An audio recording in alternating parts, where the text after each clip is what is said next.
We are live. I don't have to catch up to you. I have to set up my monitor here. Hello, everybody. Hi. We're just getting going here. Hold on. Invite your friends. It's going to be fun. It's going to be fun. Tell people that a Mexican crossing lines is about to do the show. Share it. Buckle your seatbelts. Get some popcorn.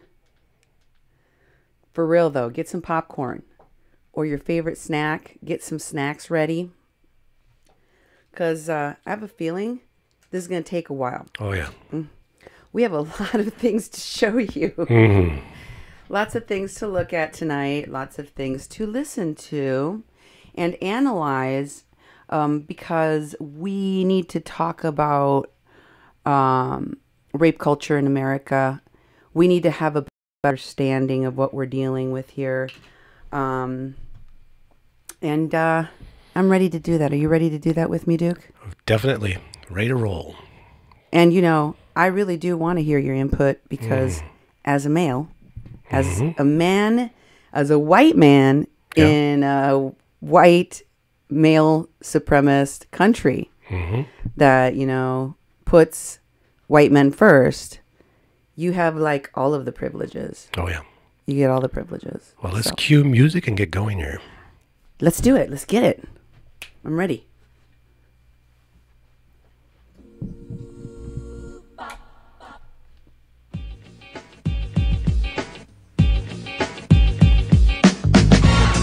No, you're never gonna get it. Never ever gonna get it. No, not this time. No, you're never gonna get it. My love. Never ever gonna get it. No, you're never gonna get it. Never ever gonna get it. Not this time. No, you're never gonna get it. My love. Never ever gonna get it. Pop. I remember how it used to be. You never was this nice. You cared for me. Pop. Now you're talking like you made a change. The more you talk, the more things sound the same. What makes you think you can't just walk back into her life? Got a good fight.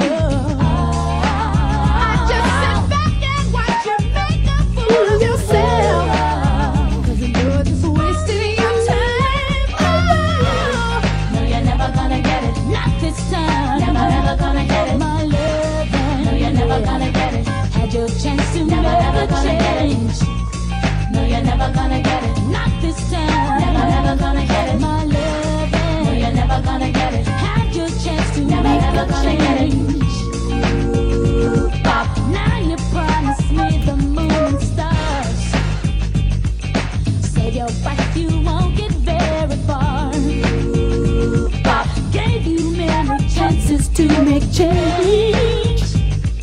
The only thing you changed was love to hate. It doesn't matter what you do or what you say. She doesn't love you, no way. Maybe next time you give your woman a little respect, so you won't be hearing her say, no way. No, you're never gonna get it. Not this time. Never ever gonna get it. My love. No, you're never gonna get it. Had your chance to never ever gonna change. No, you're never gonna get it. Not this time. Never ever gonna get it. My love. No, you're never gonna get it. Had your chance to never ever gonna change. Pop. Yes, sir.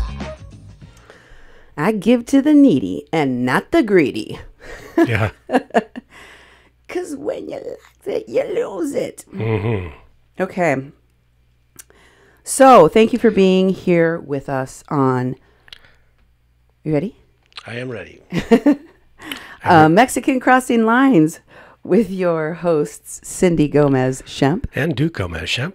You're listening to 88.1 FM, KPPPLP, Fargo, Moorhead, where we are adding local color to your airwaves. Now, I'm going to be talking about rape culture And I'm going to be showing some receipts tonight because I got a lot of text messages between Zee Cohen and Jen Dyes and Zee Cohen and Jordan Chariton and Chelsea Lyon and Jordan Chariton. And so there's going to be lots of stuff I'm going to show you. Receipts, like, you know, like we like to do here on this show. Yeah. We like to show what we have, you know. We get something from someone, you know, we're going to put screenshots of it on the screen and not just talk about it or make up stuff. We're going to get people involved and show what we got. We're going to also show you some clips, audio clips, video clips that we will be discussing as well. So there's a lot to go through, and it's very important for me to to back up what I say, because as a woman, I know, as a woman of color, as a Mexican crossing lines, I know that I am on the last rung of the ladder at the bottom because of being both a woman and being a person of color. Because in this country, the two greatest barriers that people have to overcome are white supremacy and male supremacy. Exactly. And then there are more underneath that. We will be talking about those too. I'm going to give you a disclaimer. There is going to be profanity during this show. Not from me. I'm not gonna be profane. But there will be people using bad words. Sometimes they slip out of my mouth too, and then Duke gets mad at me and he has to go back and edit them out. Yeah, because we're doing Facebook Live, you know, we can use profanity, but we do radio, and we have to take our Facebook Live video and strip the audio and prepare it to be on the radio. And some shows we can't even play because there's too much. You lose the context. So you're going to see profanity from the text messages that we're reading. And so the show may not end up on the air, but it's a Facebook Live, you know? Right. But this is such an important conversation. I hope that you can edit the F-bombs and other things out of here so that...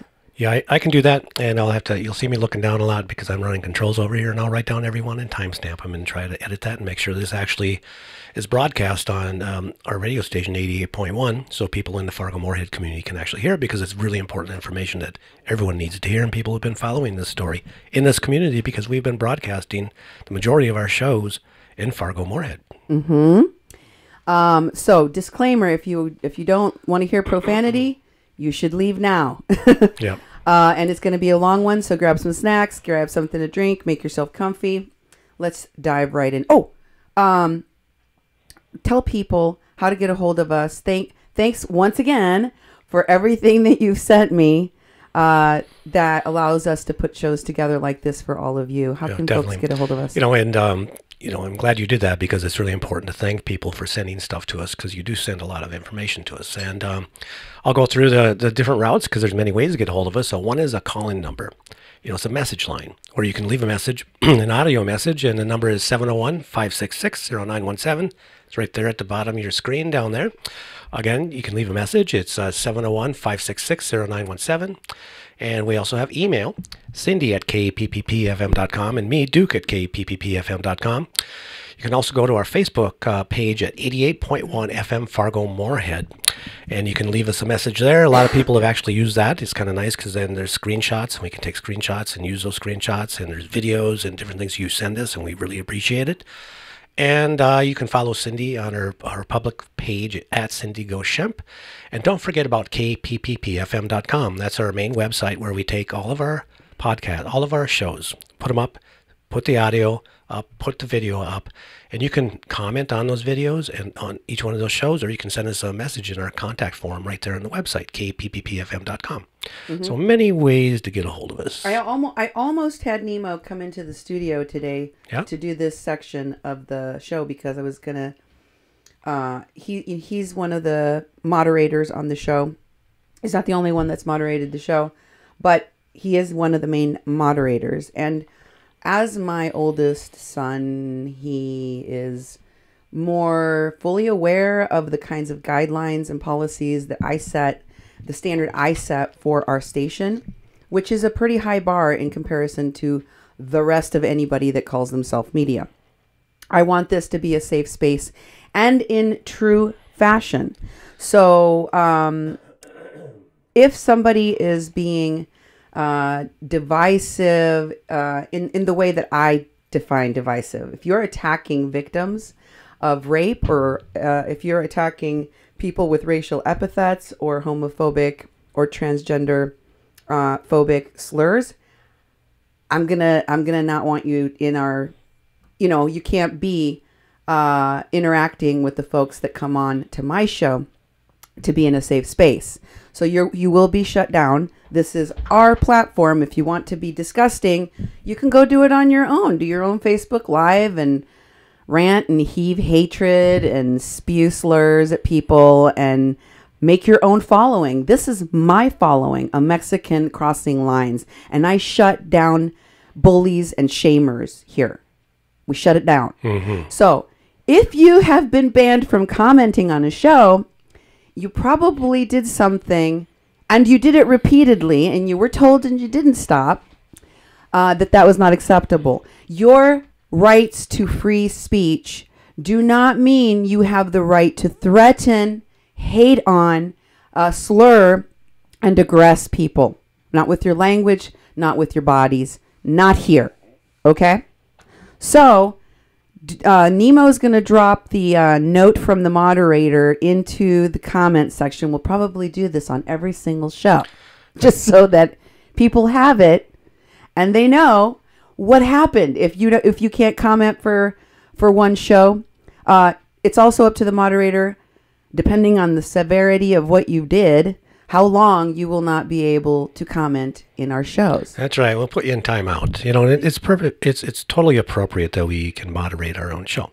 And, I'd like people to actually pay attention to the show. And sometimes I look at the comments and people are way off in some other land talking about other stuff. And it's like, take that someplace else. There's plenty of opportunities to do your own threads on your own page.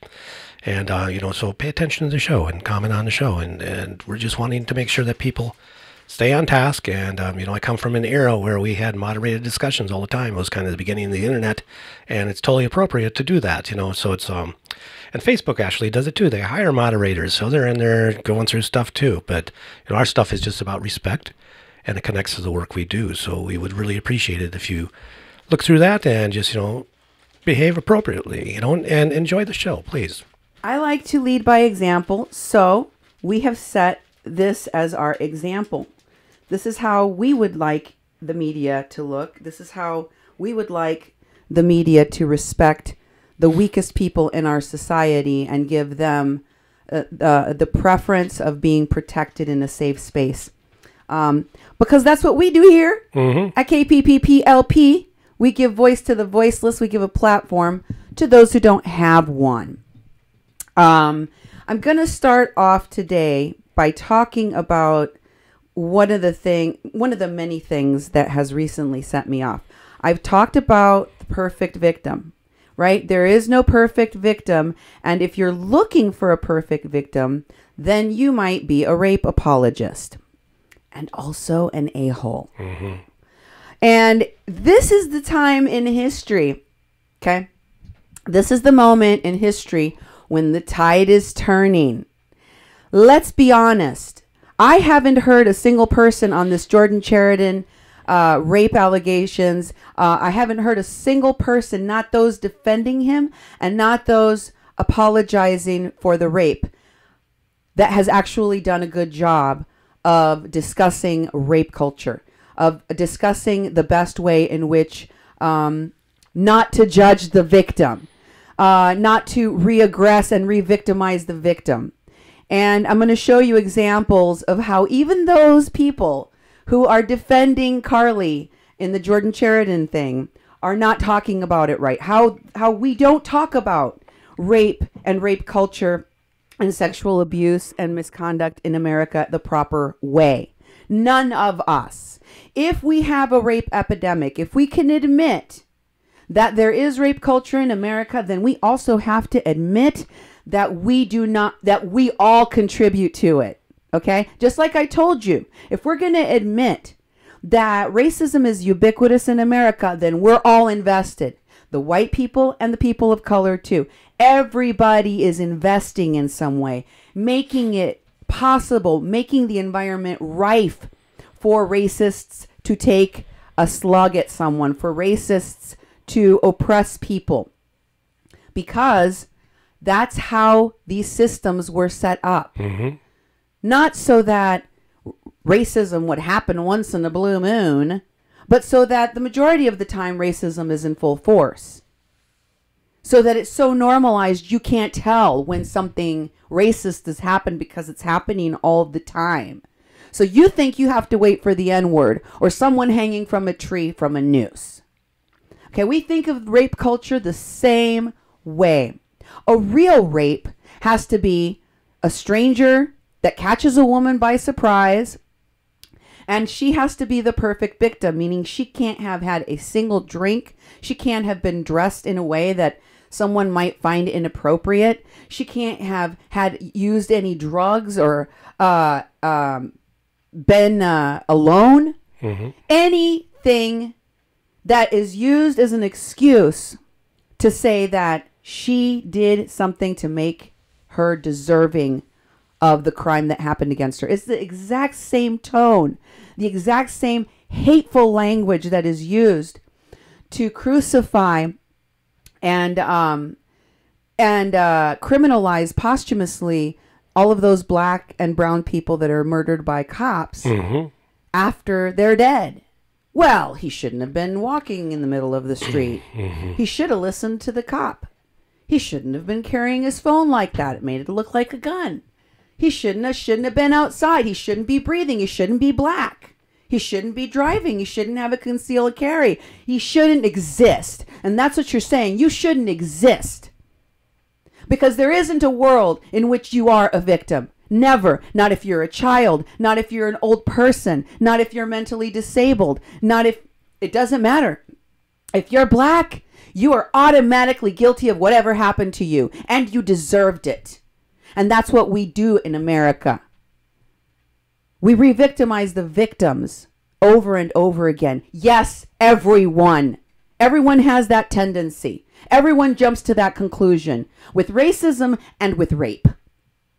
So the majority of the people talking about rape, the majority of the people looking at this massive flood of allegations against men and panicking and trying to have discussions about rape culture in America, they don't even know where to start. Yep, exactly. They haven't got a clue how to talk about this, and they have been so indoctrinated in hating women, disbelieving women, and shaming the victim that that is the first place they go.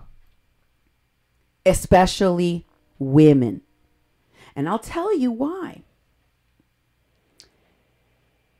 When my mother found two of my first cousins trying to perform oral sex on me in the basement of my home while they were holding me down, and while I was crying, the first thing that she did when they let go of me, because she caught them red-handed, they were sexually assaulting me. My mom came downstairs and found it happening right in front of her own two eyes. And what did she do when I ran over to her, relieved that I had been saved? She slapped me in the face. And I couldn't understand what I had done. I had no idea what was going on. We never talked about it until I was an adult. Because that's just how we live in this country as women, and especially in Mexican culture where you don't even talk about sex. How does my body work? I have no clue. I'm bleeding. I must be dying because no one told me about my period. You know? We're not supposed to have any knowledge of how our bodies work, how sex works, what we can do to prevent pregnancies, how we can end one. In fact, it's completely illegal in Mexico for you to try to get an abortion for any reason. Yes, even for rape and incest. They do not care. So what I did was I had to wait until I was an adult so that I could try to understand what my mother had done. And I asked her one day, Mom, why did you do that to me? Remember when you walked in on this? I was so relieved. Why did you do that to me, Mom? And she said, very ashamed, I don't know. I guess it's because that's the first thing my mother did to me when I finally told her that the priest from our church had been sexually abusing me. And I was like, what? Yes. All of the women in our family, that almost every single one of them have been sexually assaulted. And when they said it out loud, they were beaten and told to shut up and never bring it up again. And she gave me other examples I'm not going to waste your time with right now. But the reaction that she had to me being sexually assaulted was the same reaction that her mother had with her. And that was the lesson she learned. If someone comes to you, if one of your children comes to you and tells you, I'm being sexually assaulted by a man, any man, it doesn't matter, because they're all more important than a woman, because women are trash. Women are objects. Women aren't humans. They're disposable. Yet you tell her to shut up and never bring it up again. Don't you ever repeat that lie. So that's what we are taught as women. So when people out there are seeing rape apologists and they're like, and it's the women too. It's the women first, okay? Let's not lie. It's the women first that run to the defense of the rapist, of their son, of their son. Now this is something sick. And this came out a Duke's side of the family. I was making a post about, this is several years ago, I was making a post about a little girl that was impregnated by her own father when she was 9.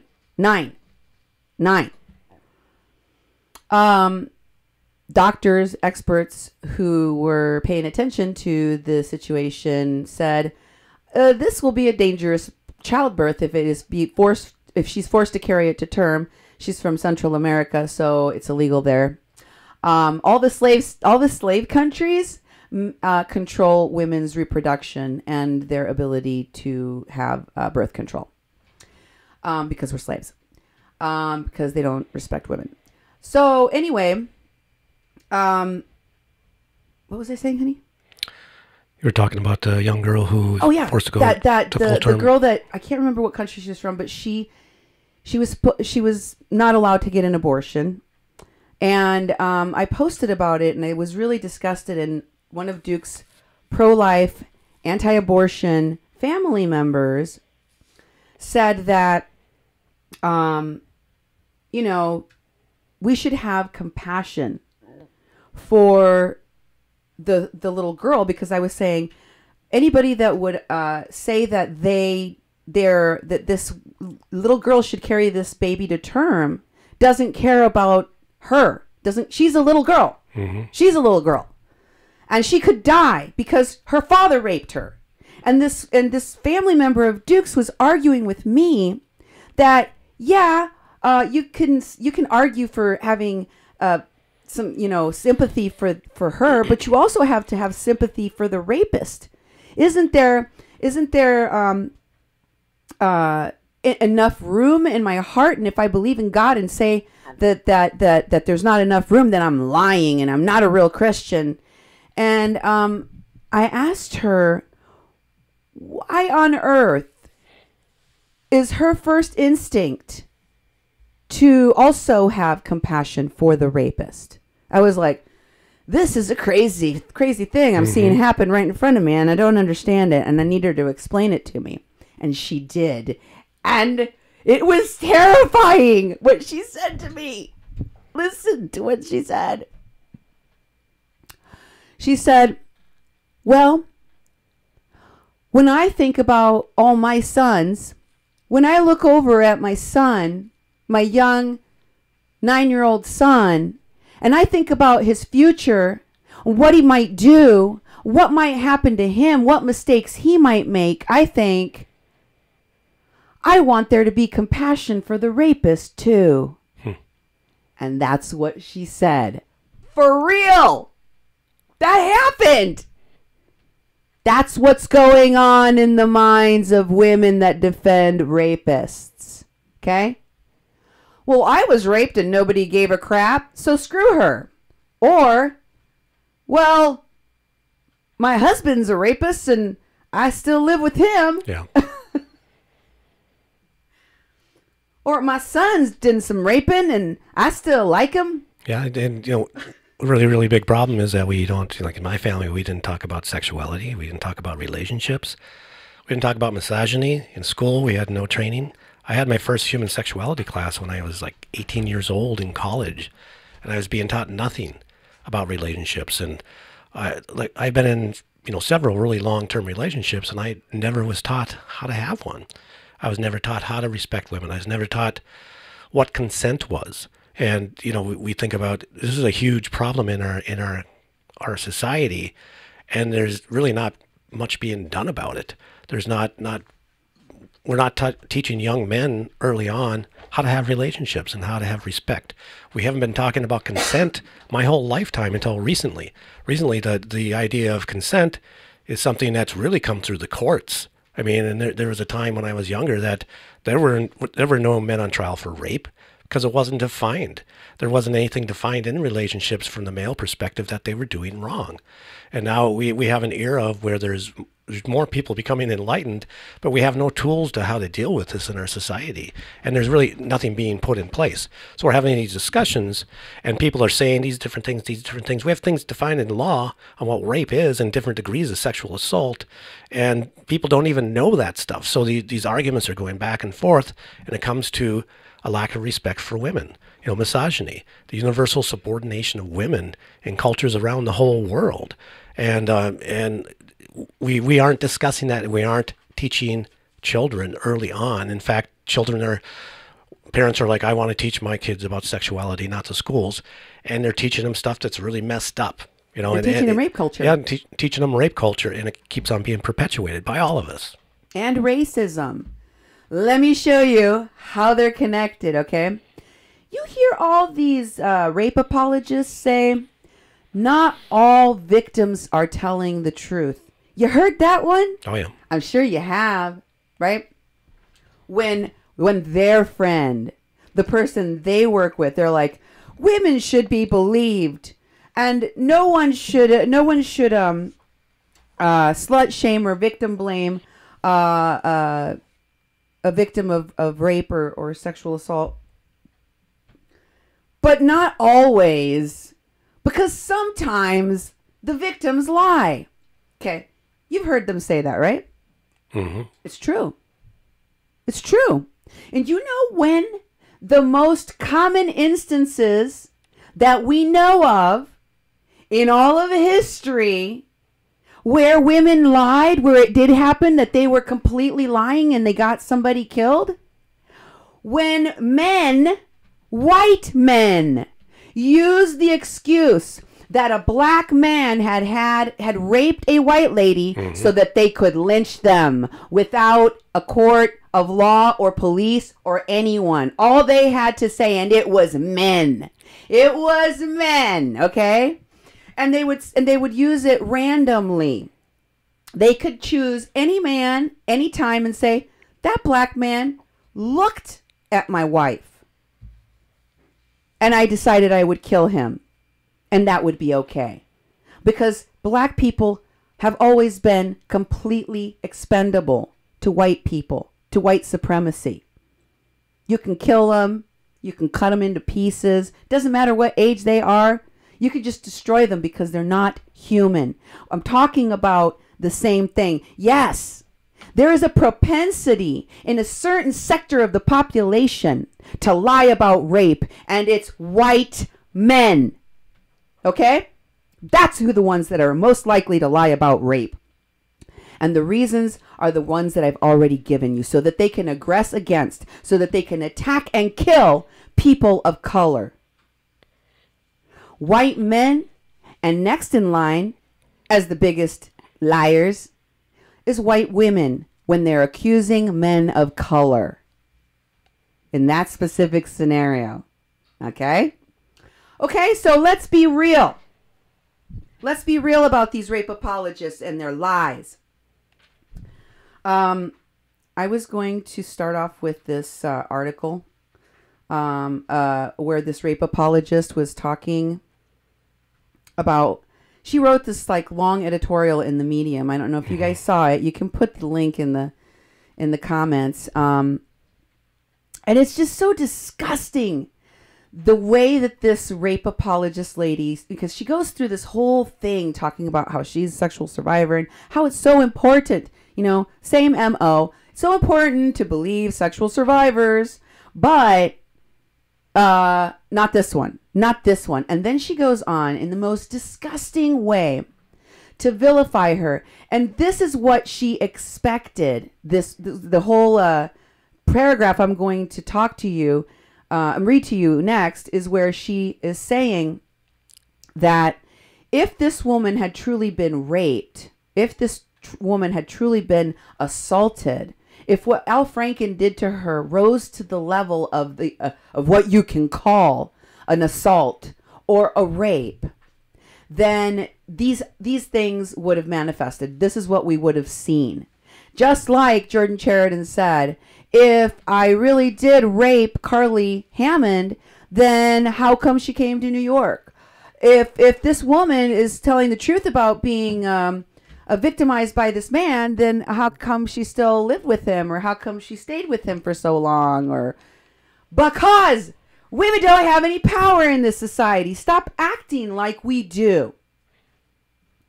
So this is the kind of crap she said about Lyons Kent, the woman that accused Al Franken of sexually assaulting her. And by the way, Al Franken admitted that he did do it, and he apologized to the woman, Lyons Kent, right away. He like said, yeah, I did it. I'm sorry. And this crazy article still appeared. And it's so disgusting. I have to open it up to see the date on it just to make sure I'm not losing my mind. Yeah, November 22nd. Like, this is recent. This is just a couple of days ago. He's already admitted it, and you're still apologizing for him. Does that even make any sense? And that's what's happening. I mean, there's so many things wrong with what Jordan Chariton did that whether or not you can prove conclusively that he raped Carly Hammond in this specific or that way is completely irrelevant to the fact that he thinks it's okay to do this with his employees, many of whom are women, most maybe of whom are women, who he has been described by his other employees, he brings in because he wants to sleep with them. Okay? There's plenty of things wrong with this misogynist pig, Jordan Chariton. And just because Al Franken used to be on SNL and he did that stupid skit where he was Stuart Smalley, and he was really kind and gentle, that's not the real person that he is. He could be a misogynist pig, and he was. So this is what this disgusting rape denier, this disgusting rape apologist had to say about Lyons Kent. What Lyons Kent has done is stolen the very real traumas of very real survivors, people like me, and mocked them. What she's done is taken our pain and our bravery and our strength and exploited it on behalf of a network of people that actively prey on the women and children she is pretending to show solidarity with. What she is doing is vile, and it's disgusting, and it's dangerous on every personal and political level associated with sexual assault in the United States. Let me pause there for a second, because what she's saying is there's a motivation behind this. There's a conspiracy to get rid of Al Franken. My God, he's one of the good ones. That's where you get messed up. You see, there are no good ones. There aren't any. Not men, not women, not white people, not people of color. These institutions are, we're steeped in them. Supremacy of males and white supremacy. All of us are affected by it. Okay. Going on, she says, perhaps if she was, in fact, a survivor of sexual assault, she would understand the damage that's being caused by her actions. But she's not a survivor, and she's definitely not a victim of Al Franken. Leanne was never raped. She was never assaulted. And she was never the victim of sexual violence or harassment. She was a willing and active participant in a comedy show that involved sexualized behaviors. There are sexualized behaviors everywhere. I would need to live in a cave under the ground so that I would never be in a situation where rape apologists like this one wouldn't find fault with, I put myself in the situation, so therefore it's everybody, it's every girl for herself. If you leave the house and you're not wearing body armor and you get roofied because you went to a bar wearing something someone thought was slutty or form-fitting, you deserved it. But see, that's where you always lose, because rape apologists are looking for an excuse, not a reason to believe you. They're looking for an excuse to say, this person isn't credible. This person, I knew it. This woman is a slut. Or they'll say, I knew it. This woman is a liar. And that's all they need. They're done with you. They're finished. So, this is the really gross part of this whole thing. She says, Al Franken's tasteless joke didn't make her fear for her life. How do you know? Al Franken, it didn't make her burn the clothes she was wearing that night. Burn her clothes? Like what? Like in the crying game? Yeah. It didn't make her scrub herself clean in the shower until her skin tore off. Oh my God.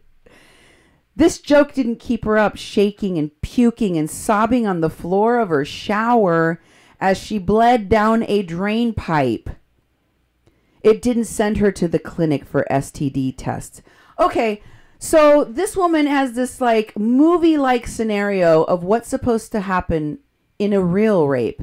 This is the textbook. Oh, you can tell if she was really raped if this stuff happened to her. It's a bunch of BS. It's disgusting. And, I'm going to show you how to find the rape apologists. And I'm going to tell you that they need to be shamed and shut down.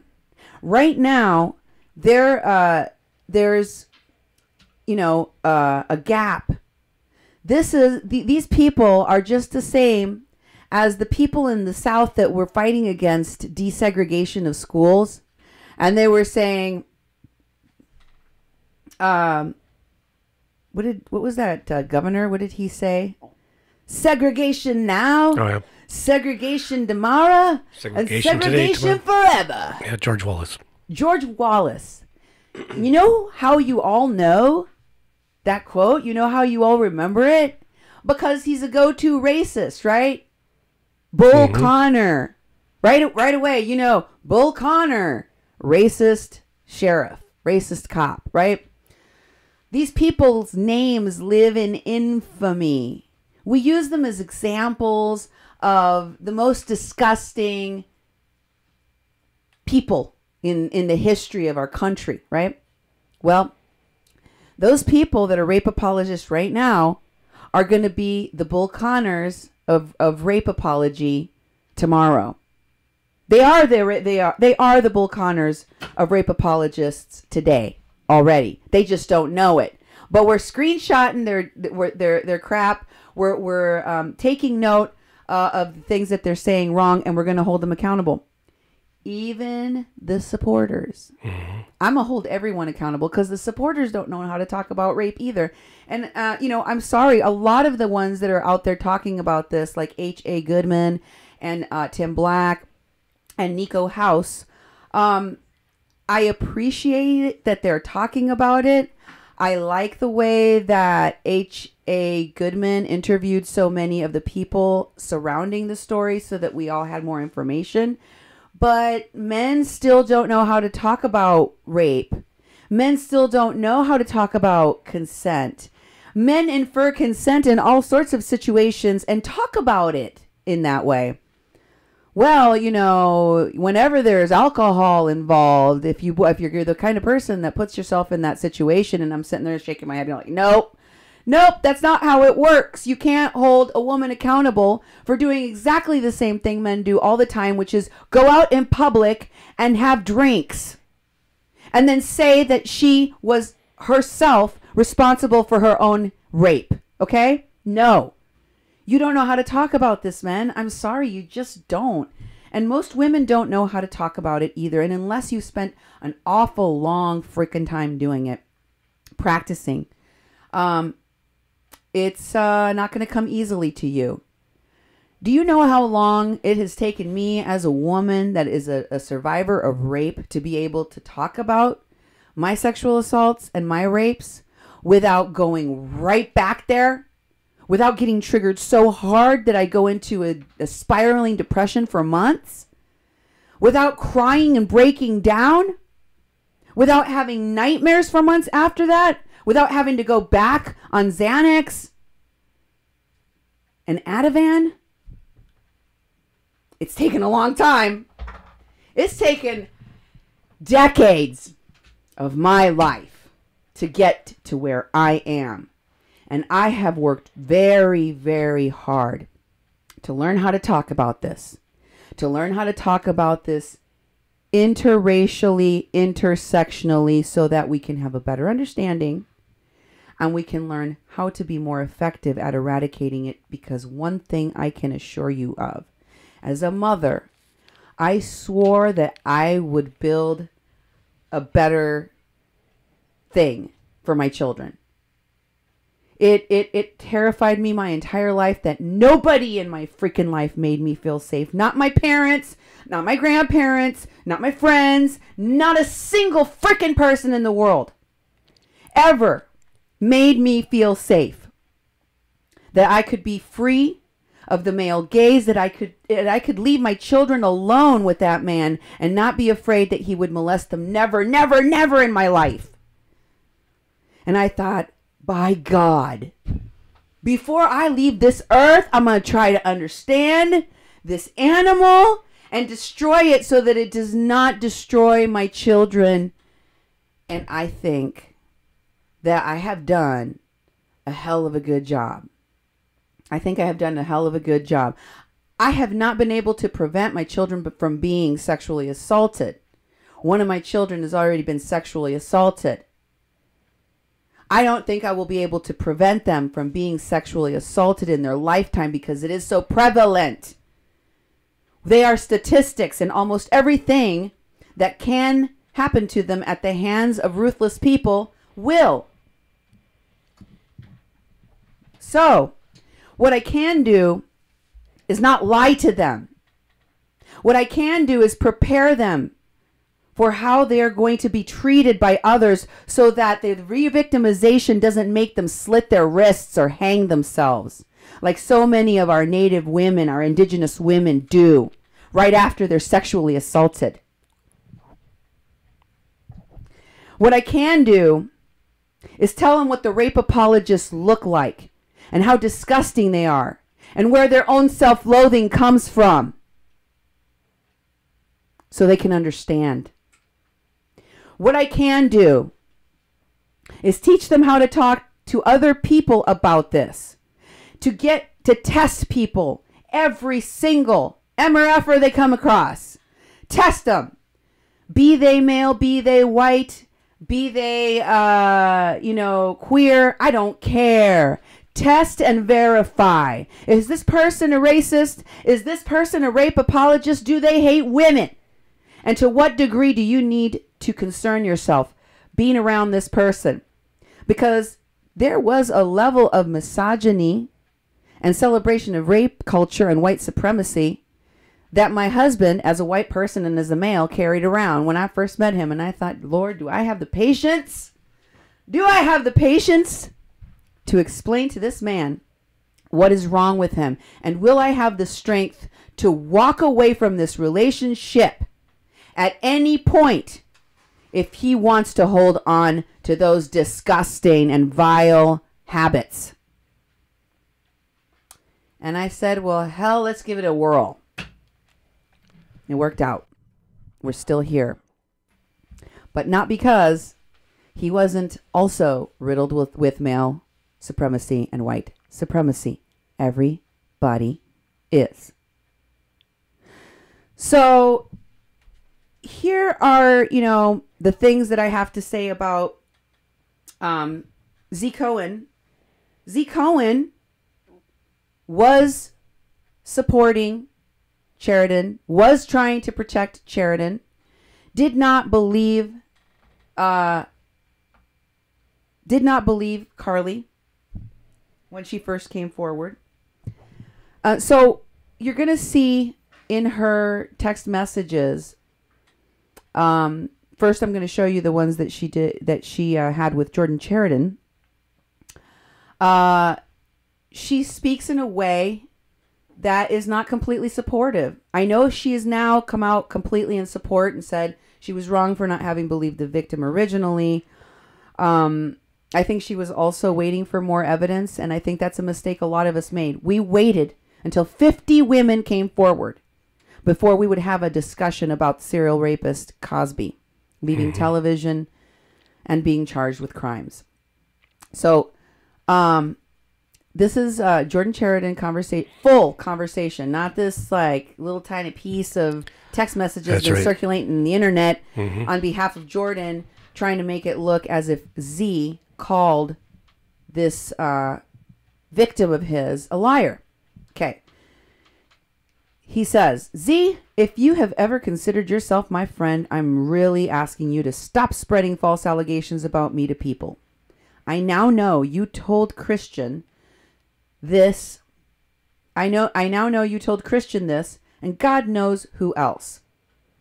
As I've told you, and Ty has told you, and Chelsea would tell you, but you've resisted talking to her.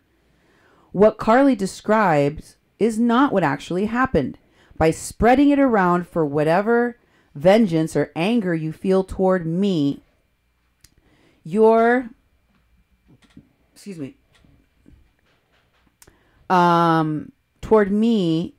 potentially ruining someone's life who is innocent. I think you did a good job in resisting Chelsea. Good job, Z. Stay away from her. She's a rapist too. He goes on. I know you are not that type of person. This is not some petty thing you're telling people. It's serious and criminal behavior that I would never do and didn't do. I care about women who have been harassed or assaulted. No, you don't. He's a liar. I just know, and the other people there know, that's not what happened. So again, he's referring to Chelsea Lyons and Ty Bayliss, his cameraman, Chelsea Lyons Kent, his so-called reporter. I think she might be his madam. I think she might be hooking it up for him. She's a co-rapist. I just know, and the other people know, that's not what happened. Don't take your anger or whatever you feel toward me to a level that is spreading around false information that you have the capability of finding out is false. Yeah, if only you talked to rapist Chelsea, my rape sidekick, my rape wing woman, and Ty Bayliss, my rape cameraman, they would convince you. No. Not necessarily, Jordan. She didn't want to talk to them. Therefore, she didn't want to find out the truth. You have to hear his BS and believe it. Otherwise, you wouldn't hear the truth. Okay, crazy. You have the capability of finding out is false, but you've chosen not to. I respect you saying you want to start over and not be involved with people from New York. That's fine. You don't even have to respond to this. But please stop spreading this stuff. And if you truly want to know the truth, talk to Chelsea. Don't do it, Zee. Don't talk to Chelsea. Don't be alone with her in a car or in a hotel room. Run! If you see Chelsea, run. Okay? Talk to Chelsea as well as me and Ty. I wouldn't. And then she responds back, talk to Carly and clear the issue. I'm not discussing with anyone. I'm working 90 hours a week. I have better things to do with my time. Good job. And then Jordan says back, Zee, Christian literally just said you told him. I don't want to have a dramatic thing with you. I just really hope you'll stop spreading something that you haven't want to believe that, but Christian, I don't know how, he doesn't know how to write very well there. But Christian knows and said it was from you. I don't want to go back and forth. I just really hope you'll stop. Sorry, typo, he says. And then he goes on, I don't have anything against you. I just hope you will stop telling people something that can ruin a life, can ruin your career as a journalist. That's what you mean. What, because you're a rapist? Yeah, that's what ruined your career. Not the spreading of the information. No. It's your penis, Jordan. It's your raping. That's what did it. Okay. It can ruin someone's life without speaking with all people involved. Carly left out fairly critical information to you of us being up all night talking. There's a good reason for that. Good luck with work. So after he's trying to bring up the things she did after that would tend to discredit her story. Nothing that happens after the rape will tend to discredit a rape victim. You've assaulted someone. It's amazing that they're walking and talking coherently after a sexual assault or rape.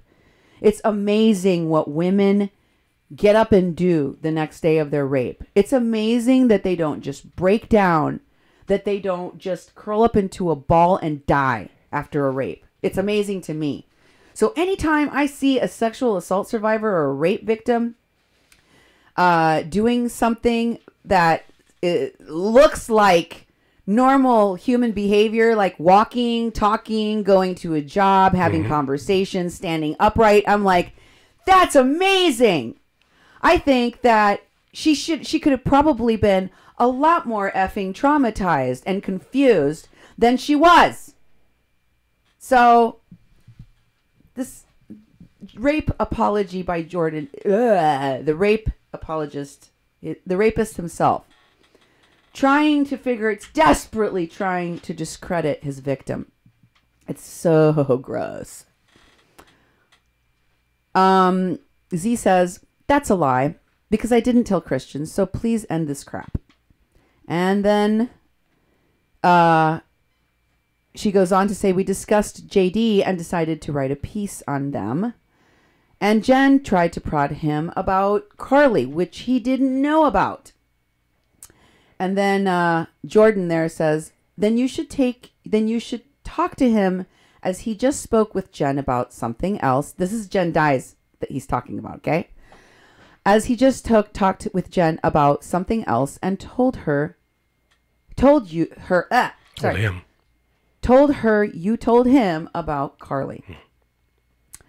And Z says, so joke's on Jen for being a noisy biatch.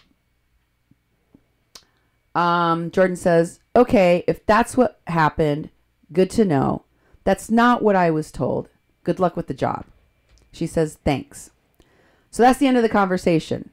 Next, there is rape apologist working with Jordan Chariton. Jordan Chariton is reposting Anne Szalkowski. I don't know who she is. We showed you to her on another show where we were talking about this.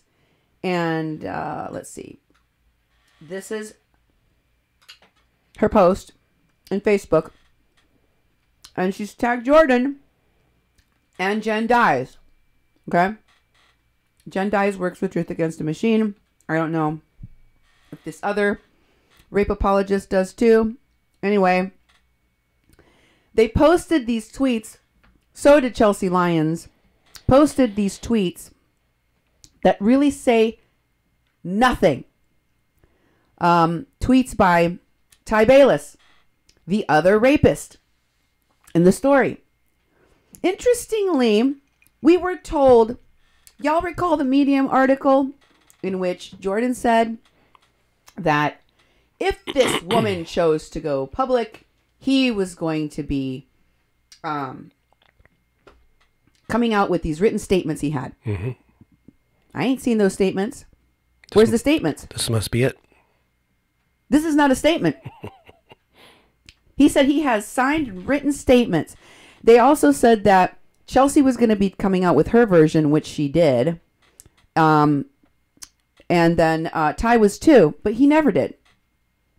So here is the tweets by the cameraman who says, not interested in giving more energy to circus of rumors. Will say simply as eyewitness to events being debated right now, versions told by Chelsea Lyons and Jordan Chariton are absolutely the truth.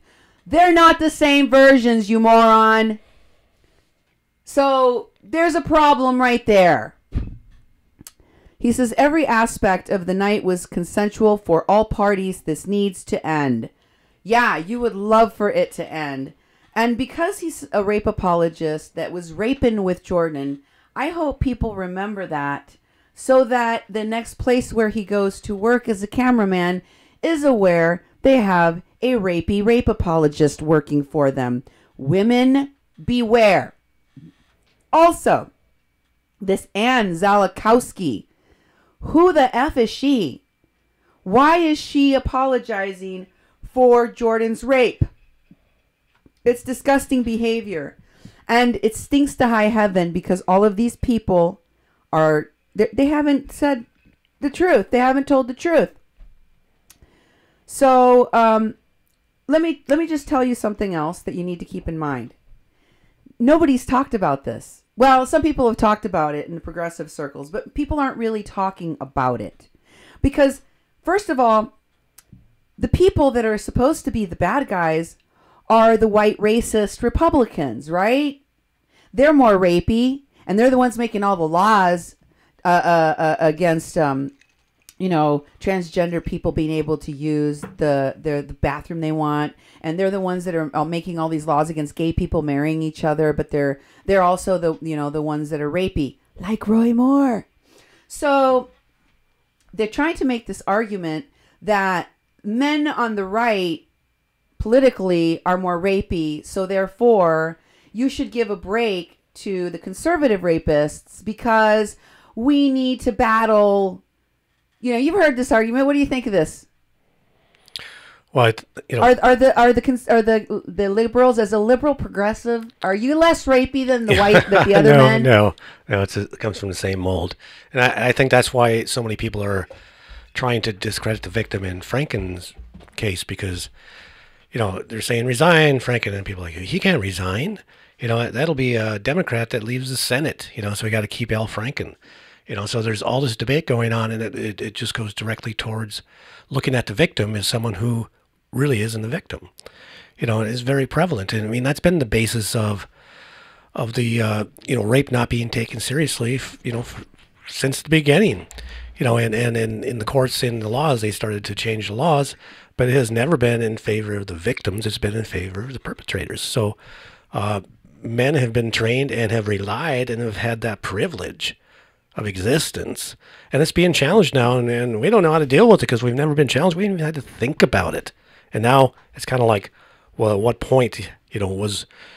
It's like, there was consent. There was consent. Because we're not talking in the first place. How do we get consent, We're not used to actually even asking for consent, and it's prevalent with the progressives as it is with the conservatives. There's no difference. So one isn't better than the other. Yes, one is not better than the other. But just take note of that because those who are rape apologists, what you'll see them doing is they'll be quick to attack the women, but they don't attack the men in the same way. They're not questioning why this Ty Bayliss didn't put out a statement. They're not scrutinizing his statements. They're not scrutinizing his actions. Neither, by the way, is anyone scrutinizing the activities or the actions of Jordan in the same way as his victims. I did see somebody do a pretty good job of analyzing the men rather than the women, and that was Nico House. By the way, I just want to give a shout out. I never met Nico House. I don't know anything about him. I'd never watched his stuff before. I watched the show on this particular topic, and I really liked what he had to say. I didn't agree with everything he had to say, and he does have a penis, even though he is a man of color, so he's still not talking about rape in the correct way, but he did a lot better job than a lot of other people that I've heard talking about it have done. Okay? So I do recommend that show that he did, and I'll give you guys the link for that, and we'll talk a little bit about it coming up here. But I want you to notice that is really interesting. And I apologize for mixing his name up, for getting him even confused slightly with Miko Hayes, because they are nothing alike. Exactly. Nothing.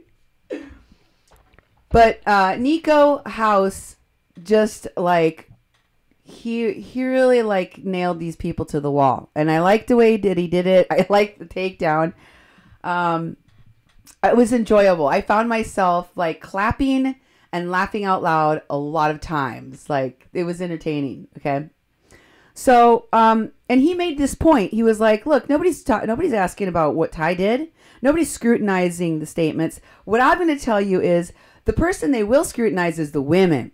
So if you're a woman rape apologist, let me tell you the karma coming your way, okay? When you side with the abuser, when you side with the aggressor, when you side with supremacy, and you are a person with less power in that dynamic because you wanted to side with the oppressor so that they could lend you their protection when the shiz hits the fan, because they're going to keep you out of harm's way. They're going to keep you from suffering the worst of what society dishes out to people like you as a person in less power, whether that's because you're a person of color or because you're a woman. The first persons that are going to go under the bus when your protectors are caught with their pants down, literally raping people, when they're caught, when they're exposed, the first people that are going to go down are their helpers. You as the person, you as the woman, you as the person of color apologizing for racists. You're the one that's going to go under the bus first. Right under the bus. Quickly. Boom. And you deserve it. So I've already know it's already starting to happen to Chelsea. It's an unintended effect of being a soulless monster that would apologize for a rapist like Jordan or a rapist like Ed Higgins, and would hang around with aggressive, violent, felonious, women-hating people like Evan Duke or Jesse Elnicki. These, we're going to start to look much more closely at the people surrounding these rapists, as I've been doing now for half a year. I'm ahead of the game. Because a lot of these Standing Rock phonies were men propping themselves up as these protectors, as these defenders. Turns out they're kind of rapey. So, and also, I want you to notice of the people that stand up, like Ruel James, what did they tell us? What did we learn? We learned some things that are very interesting from Ruel James, and we also learned some things that were very interesting from the Young Turks' Cenk Uygur, because he put out a statement too. He didn't put out a very long statement, but he did put out a statement, and we found out some interesting things. So Ruel James, who used to work for Truth Against the Machine, was brought out to New York to meet Jordan, where he stated in an interview that he did with H.A. Goodman, I believe, was it H.A. Goodman? Yes. Yeah, it was an interview with H.A. Where he stated that there were several things about the behavior of this interaction with Jordan that put up a lot of red flags for him. I think I went through a lot of them in my last show. You did. So if you want to go back and watch it, you can. I don't want to rehash all of that, but there were just very telltale signs, and he was like, I do not want to work with this man. He went back to his home in Canada, but he was also offered an internship at TYT, which was basically his dream scenario, getting to work with Chariton, who he had, previous to meeting him in person, idolized, and working with him at TYT. It was like, what? Awesome. They offered him the job. They sent him the contracts to sign. And he, because of his feelings of, he said it like this: I saw the kinds of situations Jordan got himself in, and how he treated women and other people that work for him or that he had power over. And I thought, I don't want to be in the situations that this guy is going to put me in. And when I think about the Carly Hammond situation and what happened to her, I think about Ty Bayliss and Chelsea Lyons, and I think that's what kinds of situations he would have put me in. That's the kind of situations he would have put me in. But I would say to you all to think about this for a minute, okay? Because I think Chelsea Lyons is right where she wants to be. She was hanging out with rapist Ed Higgins, right? And Evan Duke. I heard he has a lengthy criminal record in Seattle. Oh. I heard that he has lied to people, that he's defrauded people. Sounds like Ed Higgins. So these people are kind of like, I don't know why you would be working with them on any media platform. I think that as a reputable media platform, you'd want to look into the background of the people that you have representing you, right? Make sure they're not raping anyone. They're not serial rapists. Make sure they're not stealing from people. They don't have a background of defrauding people, taking people's money, etc. I don't think people here in this case did their due diligence on that. But Ty Bayliss could have come forward and told you, Chelsea Lyons could have come forward and said, you know what? When I started to see this iffy behavior, I was out of there. I was like, nope, I am not going down this road with you. I'm not going to end up in a jail cell next to you. I'm not going to be your accomplice. But they haven't. What they've done instead is corroborate the rapist's version of events. Both Ty Bayliss, Chelsea Lyons, have done this. So I think they made their bed. I think they've made their bed, and whatever happens to them as a result, I think it's going to happen to Chelsea sooner than Ty, because she's a woman, although she's white and he's black. It might catch up to both of them real quick here. But I would tell you, it's going to catch up for sure. Bocho, you heard it from me. And it's also going to catch up with this other rape apologist, Jen Dyes. I want you to listen to the video she put out. I have to say, she looks like she's reading from a script for sure. She says she's looking at her notes. No, she's reading from a script, and it's not her words because she can't remember it. I have a loose, not really a script, but I have like topics and things I want to remember to talk about on my show. It's in front of me. You can see it reflected in my glasses if you look carefully, right? It's on the screen. I don't need it. I need to be able to refer to it, go, what's next? Because my husband has to show you pictures and videos and stuff. That's and right. we have them in order. But I know what the F I'm going to say. It's already in here. It's in my head. I don't have to think of it because I'm not making up a lie. That's why I don't need a script. But you know what? She does. And I'm pretty sure Jordan Chariton wrote it for her. Here it is. Jen Dyes, one of his producers over at TYT. My name is Jen Dyes, and this video is going to be extremely difficult for me to make, mostly because I'm so outraged by what's happening right now to Jordan Chariton. Jordan and I are friends. I work for him for Truth Against the Machine and for things like his book. And what's happening, I've seen kind of from start to finish, and I can't sit by and just let this happen. There's literally a group out there conspiring to take Jordan down. I've seen all of the evidence of this. I've seen all of the evidence that shows that Jordan is completely innocent. And I'm going to go through some of that here today because I want to clear the air. I want to get the facts out there. There are way too many lies. There are way too many people with ulterior motives, and I think you'll soon see why.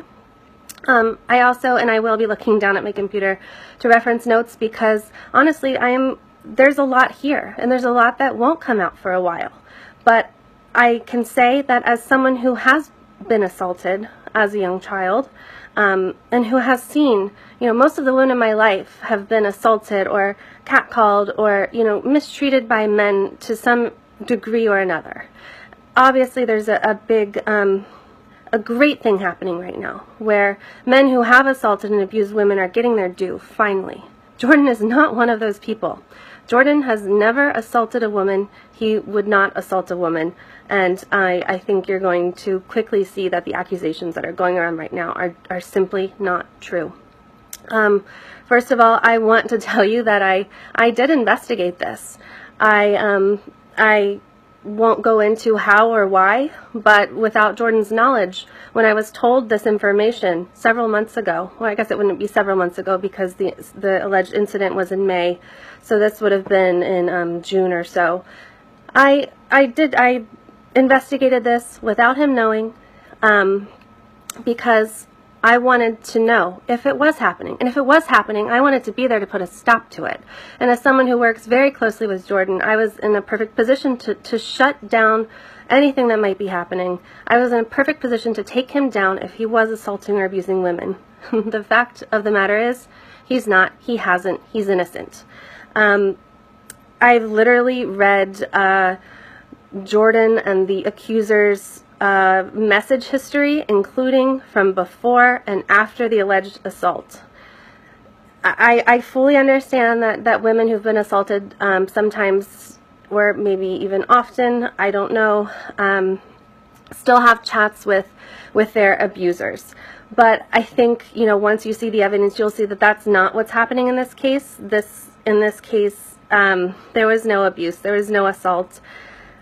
And it's very, very clear. In fact, I'm looking down again at my notes. The accuser messaged Jordan the night after the alleged assault and said, "Thank you so much for sacrificing sleep to talk to me last night. I really appreciate it." Because after the alleged assault, in which you've read hopefully Jordan's account of what happened, you've hopefully listened to Chelsea's account, an eyewitness in the room. And that's one of the reasons why this is a cut and clear case of Jordan's innocence, because it's not very often that there are witnesses for a case of for sexual accusations. There are multiple witnesses in this case. 3 of the people in the room, their stories line up. Only 1 doesn't, and there are reasons for that. There are ulterior motives here. There was no assault. Basically, once it was clear that the accuser was upset about other things, Jordan stayed up and talked to her all night. Not only that, I'm not going to go through the play-by-play. That's not what I'm talking about here, but it's very clear. This was directly after the alleged assault. Not only did she thank him for staying up and talking to her all night, where she was sitting in his lap in the lobby, she also planned a trip to New York very soon after. A couple days after was the planning for the trip to New York, and then she then went on to New York for at least a week, weeks after that. And it wasn't until the conversation of children came up that things turned. She did not want children. He did. He said, "Okay, well, we can have a good time. I enjoy spending time with you, but this isn't going to go anywhere long term." That's when things turned. So,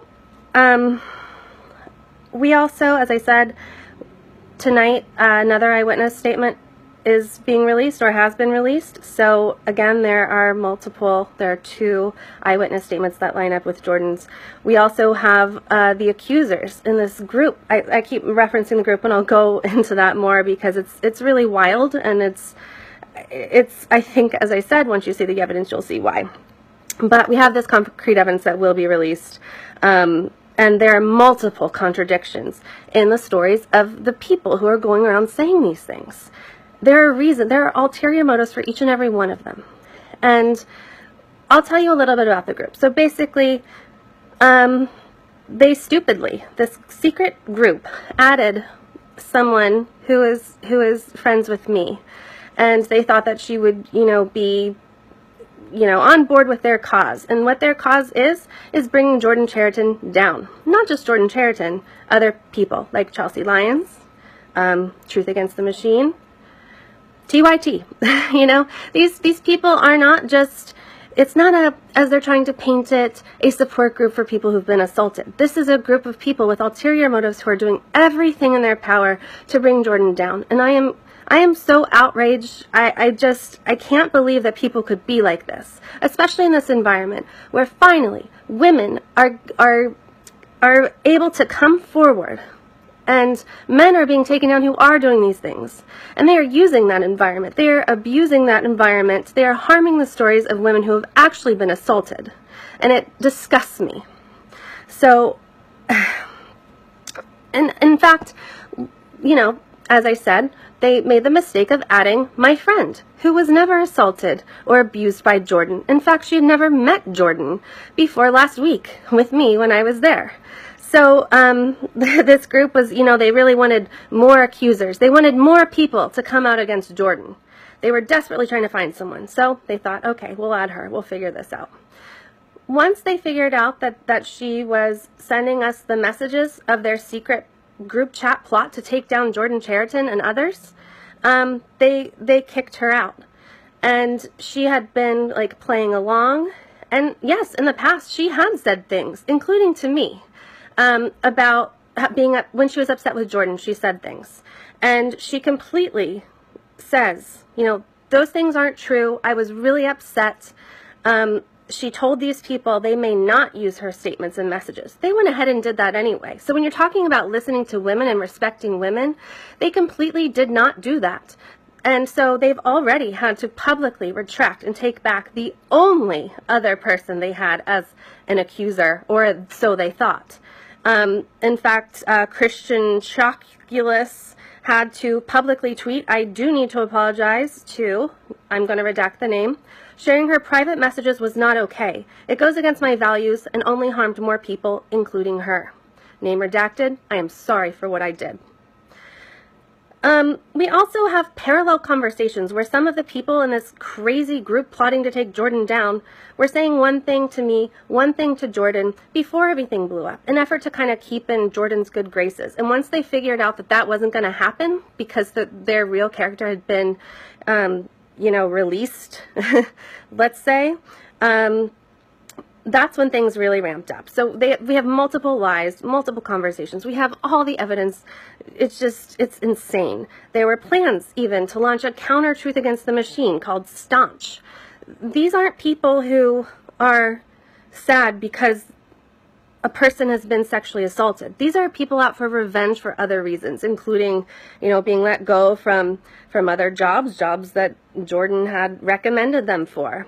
There's one person who had to be let go from multiple jobs for multiple reasons because this person is untrustworthy and lies. All of the people in this group plotting have other motives. The truth will come out about that. I'm not going to release that now. That's for Jordan and lawyers to think about. And one thing I really want to mention, because this is happening, is that anyone who comes forward in support of Jordan and in support of the truth here is getting smeared and lied about. They're being accused of assault themselves, and their lies are being spread about them online. There were lies about me in the chat group, really disgusting lies that could ruin my life, things that are completely not true. I have 2 young children.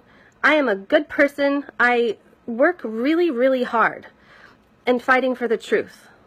If Jordan were guilty, and as I said, I've seen all the evidence, I would be standing on top of a mountain shouting it. I would destroy him because I don't stand for sexual assault or abusers at all. Jordan is innocent. That's why I'm defending him. And I'm just not going to stand for it. You know, they can make up the lies that they want. The truth will come out. I have heard that lies are going to come out about me, even more lies. So just be ready. There are lies about the other two people that were in the room, the other eyewitnesses. And it's because these people have ulterior motives. They don't care about women who are being assaulted. They care about themselves.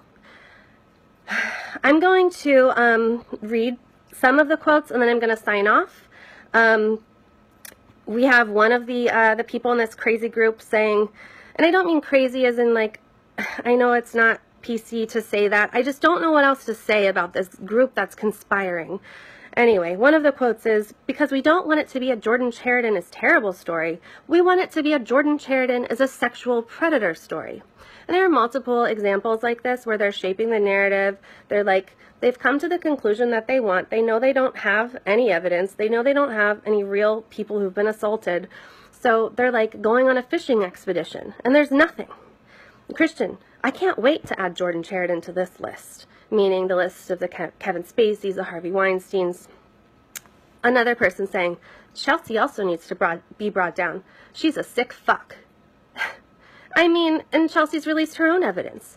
There's, as I said, this isn't a support group for someone who's been sexually assaulted. This is a group full of people who are angry with Jordan and others for other reasons, who want their 10 minutes of fame. Shut down Jordan's sites until you get what you want is another quote. Like they're literally trying to take Jordan's sites, businesses hostage. And what does that have to do with sexual assault? Nothing. These people have a vendetta, and it's so important that people know that.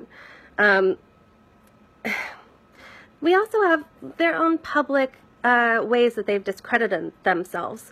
For example, the guy who has, his name is Christian, been presenting himself as the accuser's like manager, has said, oh, if only Jordan had admitted his toxic masculinity, this wouldn't have happened. Well, what? What are you talking about? If a woman has been sexually assaulted, all a man has to do is admit his toxic masculinity? No, of course not. It's because no one was assaulted. Truth will win. I will have more to say on this later on. For tonight, that's it. The evidence will come out. It will be released. You will see more on this. And Jordan is innocent. Not only am I upset about this for Jordan, and I've seen what this has done to him because he is a fantastic person. I'm upset about this because, as I said, I'm a survivor. The women that I know are survivors. When people lie about being assaulted, when people have vendettas and use sexual assault as part of their narrative, it harms real stories of sexual assault. It makes it harder for women to come forward, and I am outraged by that. Jordan is innocent. You will all see the truth. I would never stand by someone who is a sexual assaulter. As I said, I'll have more to say on this later. Please look for evidence and facts. You know, there are people driving this for clicks for their own reasons. It's not true. Jordan is innocent, and the truth will win. She thinks that if she just keeps repeating, Jordan is innocent and the truth will win. Jordan is innocent and the truth will win. Click your heels. You forgot to click your heels. And was she running a marathon or what? I mean, she looked like she was tuckered out. Yeah, she's running out of breath, you know. I don't know, looking down and looking up, looking down and looking up. You know. Her heart was racing off the charts. Definitely. I mean, she like someone was chasing her or perhaps holding a gun to her head on camera. Mm-hmm. Jordan, don't do that. Also, I want to know, because TYT's got to have the records. If they're saying that he was using the company card to buy booze and have his little whatever he's doing, there would be a record of how many how many drinks they had. Yeah, and the cost of the room. Only 3 or 4 beers. Well, maybe there's a bar tab. Mm-hmm. And you know, they've been saying this. Jordan was the one who outed himself because he knew, he was scared that this woman was talking to others of her coworkers, comparing notes. Now people are comparing notes. Mm-hmm. People are talking about his behaviors. And they believe him. They believe her. So he's getting scared, and he thinks, preemptive move, I'm going to put my story out there, but he shot himself in the foot. Yeah. It was really super stupid. Every point of the way he's been saying this, I'm going to prove everything. I have all the proof. It is the goodest proof ever. Just wait with my proof. You will know that it is the truth. I am innocent, and the truth is going to win. I'm not going to win. The truth is going to win. And what have we seen? 2 Medium articles, Yep. 2 tweets, and a bunch of BS from Chelsea Lyons, a pornographic video from Chelsea Lyons, where she admits to a crime. Maybe that's why Claudia Stauber took it down. Yep. But it's everywhere. But she literally admitted to a crime. They raped this woman in Flint, Michigan. Is that correct? In Flint, Michigan, what Chelsea admitted to on there is rape. Yes. Because she was intoxicated, and Chelsea said they had been drinking. Chelsea, there's in the video. Go watch the Claudia Stauber interview of Chelsea Lyons, where she admits that they'd been drinking. Yeah, that they were. Isn't that the law in Michigan?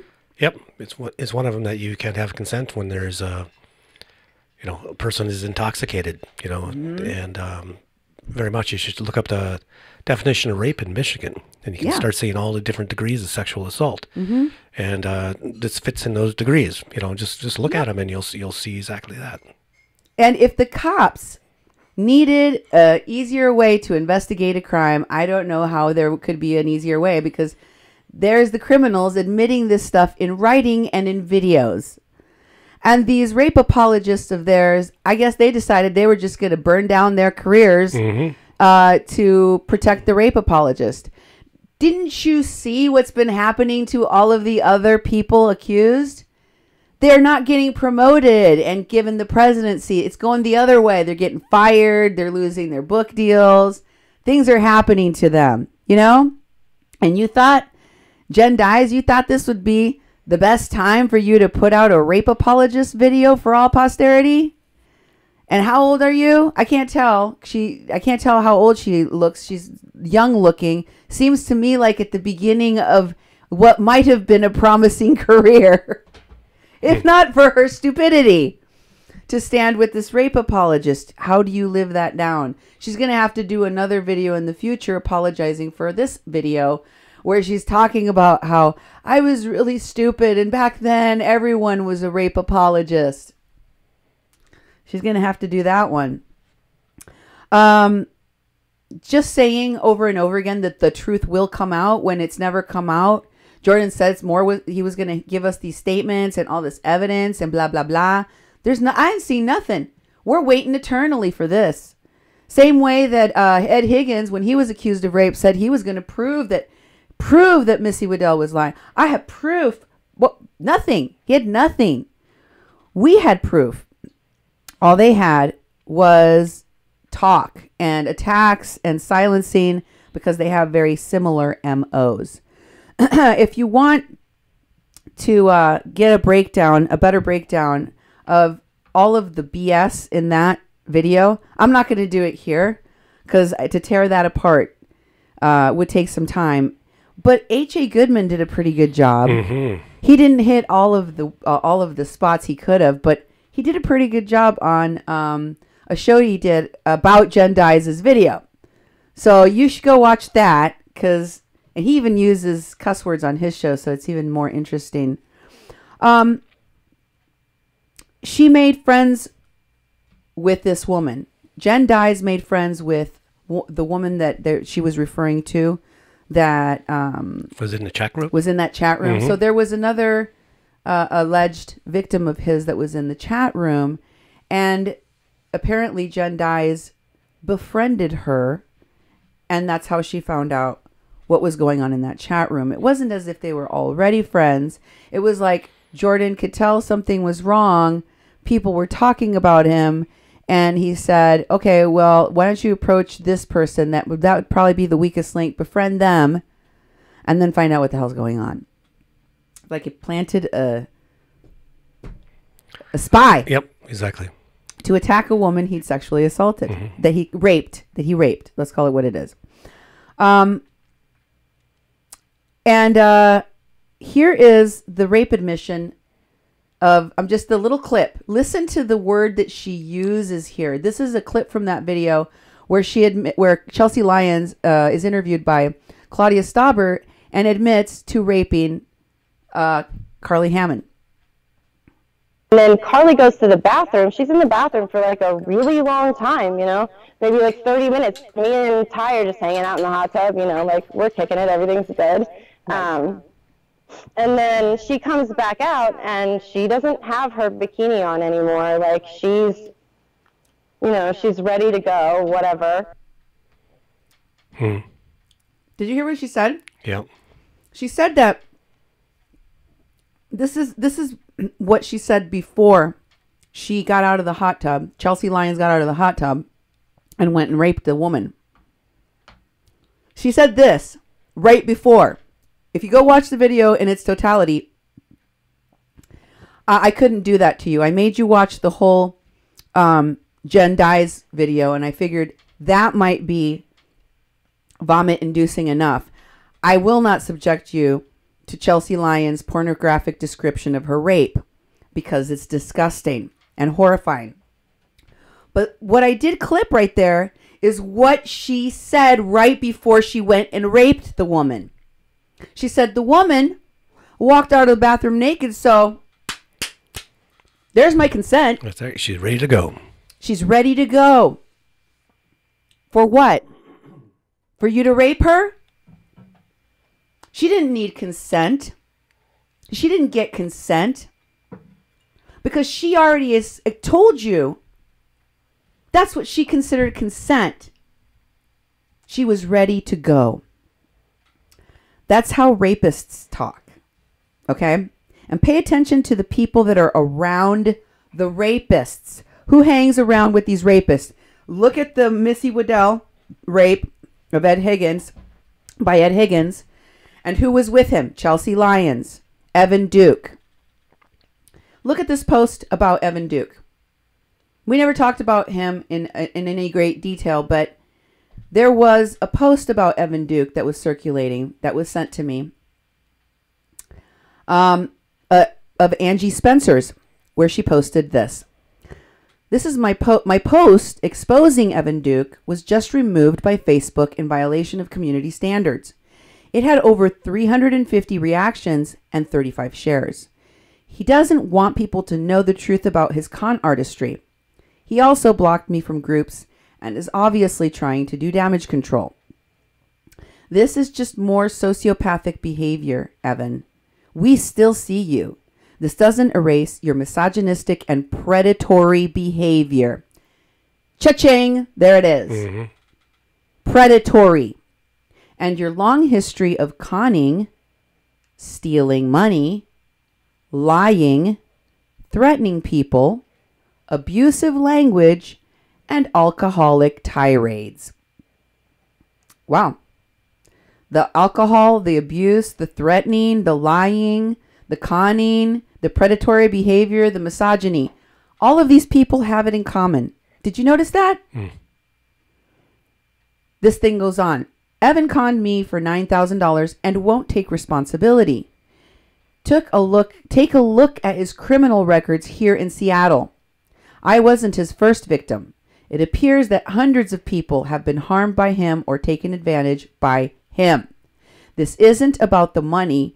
It's about safety in our community and not allowing predators to continue to silently and abusively exploit people within the movement. We have been allowing, because they're so-called water protectors, a lot of these people to get away with that. When it has come to the conning of people, to the lying, when it came to Kathleen Bennett, everybody gave these people a pass. And now they're going to give them a pass for sexually assaulting women or apologizing or co-conspirating with the rapists. Can you move that up? You need to move it up because there's more. So this is what I think she must have gotten a screenshot of and it says, Angie Duke paid Evan Duke for the revolution with love. And she and Ed Higgins liked the post, and it said, Angie Spencer, tomorrow is March 1st. Venmo me the $1,500 loan return when you get a few minutes. And Evan says, I'm flat broke at the moment, but hoping to get you back by the 15th. It sucks that we had to use our personal cash to fund the something event. Event? Yep. Looks like Oh, well, it was for a good cause. So there's been antecedents. There have been warnings that these people are problematic. Here is a post of Sarah Lopez's about Chelsea Lyons. She says, pay attention to everyone in Flint. Stay vigilant. This is way back when the Flint stuff was going on. Yep. Okay. And there were some people talking to you about what was happening in Flint. Like another Michigan resident, former Michigan resident, Samantha Magdaleno. Mm-hmm. She was talking about this, Wolves Den and Chelsea Lyons and the people that were there. And this woman, Sarah Lopez, who was working for Jordan, helping, they knew Ed and Activate Now people, as well as Truth Against the Machine and the Young Turks people. Okay. So Sarah Lopez was helping to fund Jordan. And I don't know if she had a relationship with him or not, but many of these women were taken advantage of. Missy Waddell did a video. I don't know if she's made it public or if it's only available to her friends, but she did a really good video explaining a lot of the background with Sarah Lopez and how Jordan, all these men have very similar patterns. They recruit women that have a lot of skills, and then they use their work and claim it as their own. And so they just kind of exploit them, and they're having the women do all the work for them. Meanwhile, they're running around having booze-filled hot tub orgies, I guess. So Sarah says, this goes for women, quote unquote, reporting too.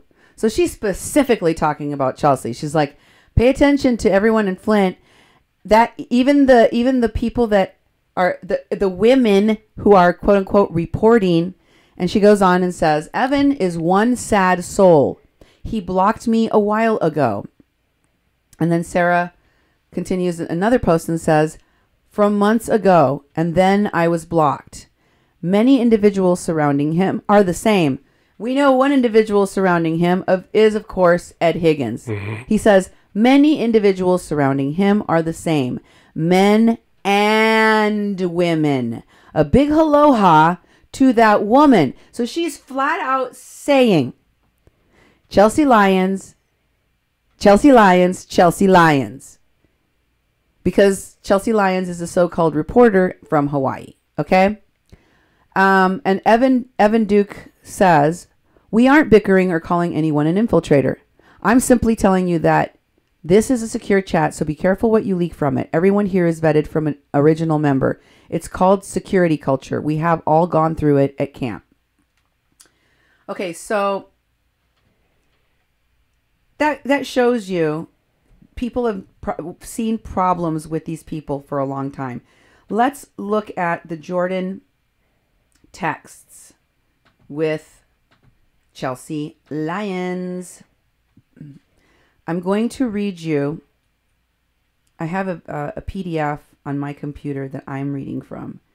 And I'm going to read you the whole sordid thing. If you have a sensitivity to awful pillow talk or sexual content, then you may want to look away. Mm-hmm. But I'm going to read it to you. I didn't before, when I was talking about the Kathleen Bennett thing, because I was trying to connect all of the... it wasn't on the Real Idiot show. It was the one Say Her Name. Say Her Name, yeah. All of the media people that just started saying her name randomly when they'd been ignoring this case. And I read some of the text messages between Chelsea Lyons Kent and Jordan Chariton to illustrate. Is that one supposed to go first, or the Sarah Lopez text? Sarah Lopez is first, but you can switch them around. Oh no, I want to do the Sarah Lopez ones first. I'm All sorry. right. Go to the Sarah Lopez ones first. These are text messages of Jordan Chariton to Sarah Lopez. If you are fortunate enough to watch Missy Waddell's video where she explains that she actually responded to something nasty that Jordan Chariton said to her, you will understand the context. But for those of you who don't have access to that or haven't seen it, let me explain to you what Missy Waddell said. Missy Waddell said that Jordan Chariton was mistreating her, and he yelled at her, or he said something to her that simply broke her down and made her cry. She was so upset about it that she called Missy because she didn't know what to do. She didn't know how to handle the situation. And Missy, being one badass woman, said, well, here, why don't you say this to him? I don't know if she typed out the text for her or what, but it resounded with Chariton. It made him fall back into line. She said she put him in his place, and it must have freaked him out, but she's not normally like that. One of the things Missy Waddell told us, and this is why I think it's important to listen to survivors, especially ones so close to this story, like Missy Waddell, is because there's so much detail in what they know about predators and their friends and their apologists or their co-conspirators. And you get insight into how they do these things, okay? What are they doing? How are they doing it? Their MOs. So she says she believes that Chariton and Higgins and others like them specifically search for a type of victim, a specific kind of victim. And I told you, I think it's married women or very young women that are very timid, that want to help, that want to be part of the movement, that are skilled, and that are kind of like, gaga awestruck by men doing these things who give them a chance ever, So this is what Jordan responded to Sarah after he was put in his place. He says, Sarah, I really like you, and part of what he has kept me going is looking forward to us finally being in the flesh with each other. Ugh. Yeah. That's the first thing he says out of the gate. One of the only things that has kept me going in my work, in my daily life, is the thought of finally being able to have sex with you. He says, why I said what I said is this. From your perspective, and not just you, you're trying to help me by sending this link with a screenshot with what the fuck caption. But obviously you've no way of knowing the dynamic I'm dealing with on a daily basis. Overall, I'm on no sleep. I'm not eating actual meals till night. Have to drive a half hour away just to make a call. Have Jenk sending me 25 emails with questions that I can't answer because I can't send emails or make calls to get the answers. All the water protectors stopping me in camp and at the hotel to tell me their stories or want me to cover something. My normal rate of messaging on Facebook and email, and 25 people texting me thinking I'm sitting around and able to follow up on whatever they're sending me. This isn't to mention my ankle is killing me, and I'm dealing with my own emotions in a very terrible situation out here. So that gives him the right to act like a jerk to the women that work for him. That's what he's basically telling her, because he was abusive to her. And she shot back. Not really her. It was really more like Missy Waddell. And he was like, you don't understand. Look at how he talks to women after he abuses them, how he apologizes for his behavior. I'm sorry that I did that to you, but you don't know the pressure that I'm under every day at my job. I'm practically about ready to snap all the time. Yep, and I'm so important. Very. All the time. Busy and important.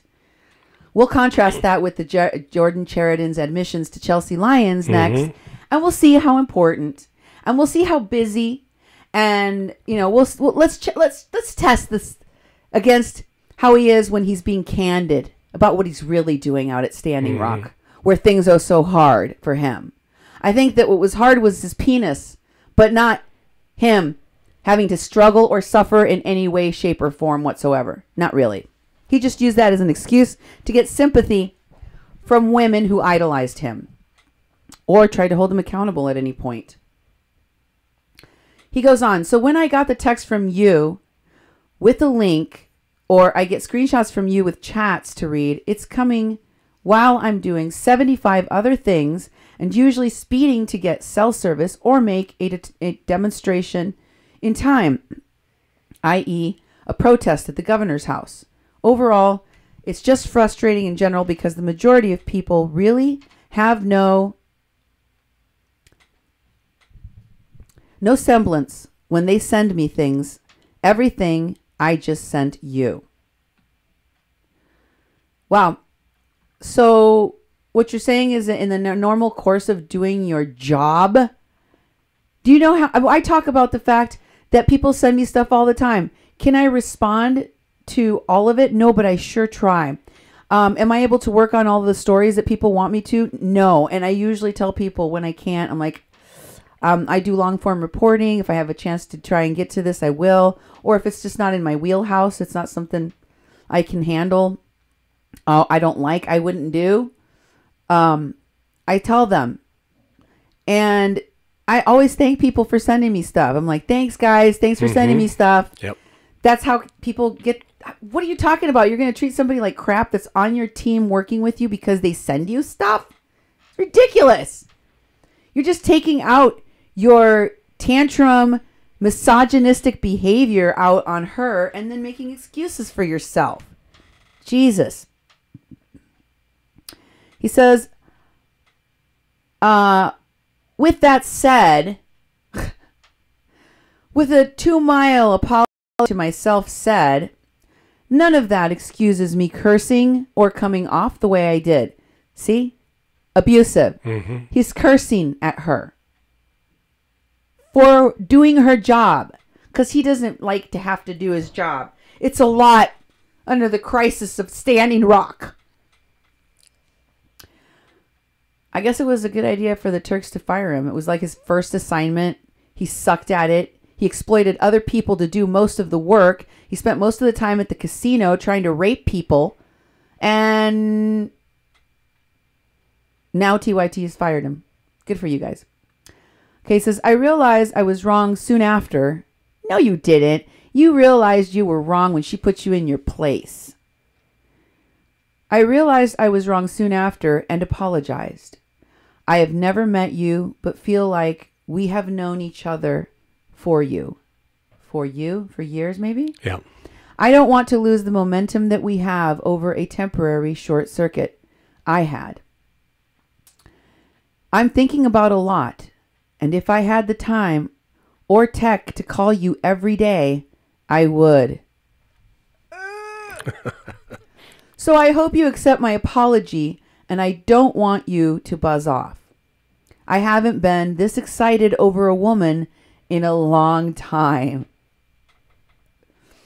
And I want to be with you when you come to New York.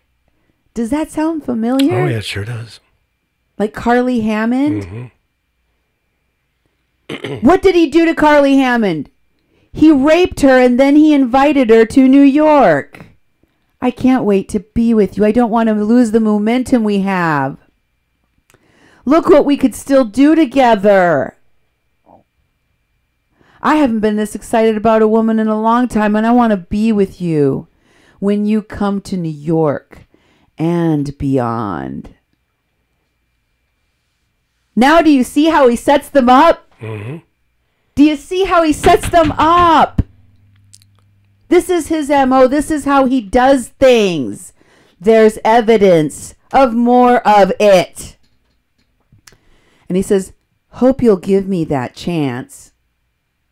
And for the record, it's not like... We don't have any more. Oh, that's all we got. Yeah. That's all they sent us. Okay. So now I'm going to read you The Disgusting River Jordan. Which took place probably around Christmas time last year. Mm-hmm. It's long. At the camp. This is a screenshot of some of it. So that's what it looks like. And it's got the timestamps on it. And you can see that Jordan Chariton is talking to Chelsea Lyons. Okay. This particular clip of it, I had Duke clip it out so that you could see this particular clip. Again, I'm going to bring it back up. Okay. But for now, this will be a dramatic reading of the Chelsea Lyons Kent, Jordan Chariton text messages, or what are these? Pillow talk. Yeah. No, but this is this on Messenger, or it looks like it's on Messenger from Facebook. Mm-hmm. Of Chelsea Lyons Kent and Jordan Chariton from around December of last year, I believe. It's 11/22 these are, so. 11/22. Okay. November 22nd. This is what was going on. Chelsea. Phyllis is cool and she can introduce you to literally anyone. Phyllis Young. Mm-hmm. The woman that Christina Hollenbach was working with. Okay. And Chelsea goes on. Okay, so I'm about to leave town and head back to the land of no Wi-Fi. I'll meet you tomorrow at the media tent at the top of the hill between 8 and 9. Get some rest. Looking forward to meeting you. I hope you consider spending the night in a teepee. Smiley face. Jordan. Sounds good. Then, well, the ones I'm reading to you now are from October 14th, okay? So we're going to move forward in time and then eventually reach the clip that you have there. But I want to give you all the gory details. So on October 14th, Chariton says, sounds good. On the 15th, Jordan says, we're trying to find where the protests are, but can't find anything. Driving down 136. Is this the right way to go? Then later that same day, he writes something to her and says, thanks for your help today. Really appreciate. Now, jump forward to November 17th. November 17th, Chelsea says, totally left a bottle of Fireball under the passenger seat. Alcohol. What's Fireball? Do you know what Fireball is? Oh, it's something with cinnamon in it. You know, it's a drink in a little bottle. It has cinnamon, and I'm not sure what kind of alcohol, but there's those little shots you can buy at the liquor store at the counter. Okay. That sounds top shelf. Okay. Jordan says, thank you. We'll have fun with that at the Denver layover. And Chelsea says, you're welcome, dear. November 17th. Jordan, you on Signal yet on my phone? Chelsea, not yet. I can try to get it now. Jordan, KK. Sarah's dad had a heart attack. That's Sarah Lopez he's talking about. Sarah's dad had a heart attack. She went back to Dallas. Did he take her out to New York? Probably. Oh, God. Jesus. And beyond. She went back to Dallas. He says, I hope my nastiness didn't curse her. What a bizarre thing to say. I don't even know what that means. And he says, and I'm pissed I left you all that chocolate. I want it. Chelsea. That's awful. My connection isn't good enough to download it right now. You can just use regular texts, right? And then he says, so you guys aren't going to meet. Oh, she didn't meet him. Oh my God. She was saved from rape. Yeah. And then she says, frowny face emoji. Jordan says, looks unlikely. Poor girl. Poor girl. Why? Because it's such an amazing opportunity to meet you. Rapist?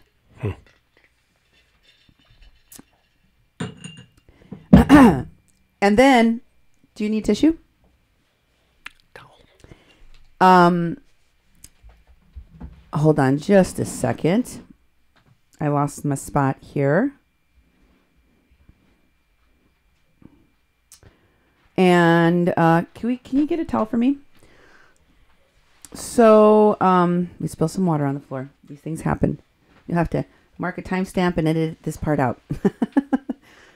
In studio accident. Okay. Anyway.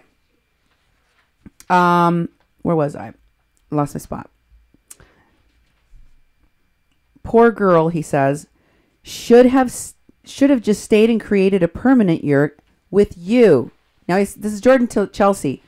Poor girl. Instead of he's talking about Sarah and missing out on her chance to meet Jordan, and have sex with him, I guess, because that's an amazing experience apparently.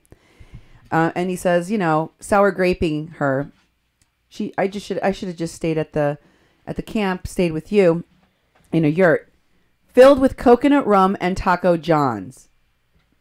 That's his idea of a good time. Yuck. Chelsea says, yep. Can you text me? Jordan, just did. Chelsea, you texting this phone? Jordan, yeah. Chelsea, hey, are you in town? Jordan, yeah. Have been messaging you on Signal, no answer. Have room tonight and tomorrow. Chelsea, I have no phone. I have my computer on Wi-Fi for a little bit longer. Jordan, gotcha. Yeah, come on over, 169. He was in room 169. Okay, Chelsea. Okay, I'll try to find a ride. Jordan, I might be in casino. Text me when you get here. So, what would he be doing in the casino? Is that where he does his best work? Yeah, I guess. Or is that where they have the alcohol? Mm-hmm. Right? And the Right. gambling. So he's yelling at this poor girl, telling her how busy he is. How busy he is. But he's like, I'm at the casino. November 22nd. This is November 22nd, okay? He's like, I got a room. Come over. And she says, okay, I'll try to find a ride. And he says, I might be in the casino. Text me when you get here. Chelsea says, totally can't text because I have no phone. I'm not sure I'll actually be able to make it out there, but I'm going to try. I'm sure if people hear where I'm going, they will all want to shower too. I don't think that she missed a word or two there. I think she meant to say, I'm sure if people here know where I'm going, they'll all want to shower too. Jordan says, is this your subliminal come pick me up? If you need me to, I will. Okay. Chelsea says, I may very well ask that. How can I help you while you're here? Jordan, be at front of Southgate in 15 minutes. Chelsea, we want to get the story out about Sunday night as soon as possible, as well as possible. And then she says, I'm not at camp. Jordan says, question mark. Chelsea. Okay, now here's the part where she explains where she's at. Pay attention. This part's important. Chelsea says, I'm in Solon using Wi-Fi. It's about 8 minutes down Highway 24, not far. And Jordan says, no clue where, but give me directions and I'll come. And Chelsea says, okay, it's called Lucky Chance. It's a bar in Solon. Can other people come shower? I think Angie and James want to. And he says, yup. Okay. Now let's just stop there for a minute because I decided to look up the Last Chance Saloon. What did she call it? Last Chance Saloon. The Lucky. No, she called it The Lucky Chance. She called it the Lucky Chance Saloon. She called it the Lucky Chance Saloon.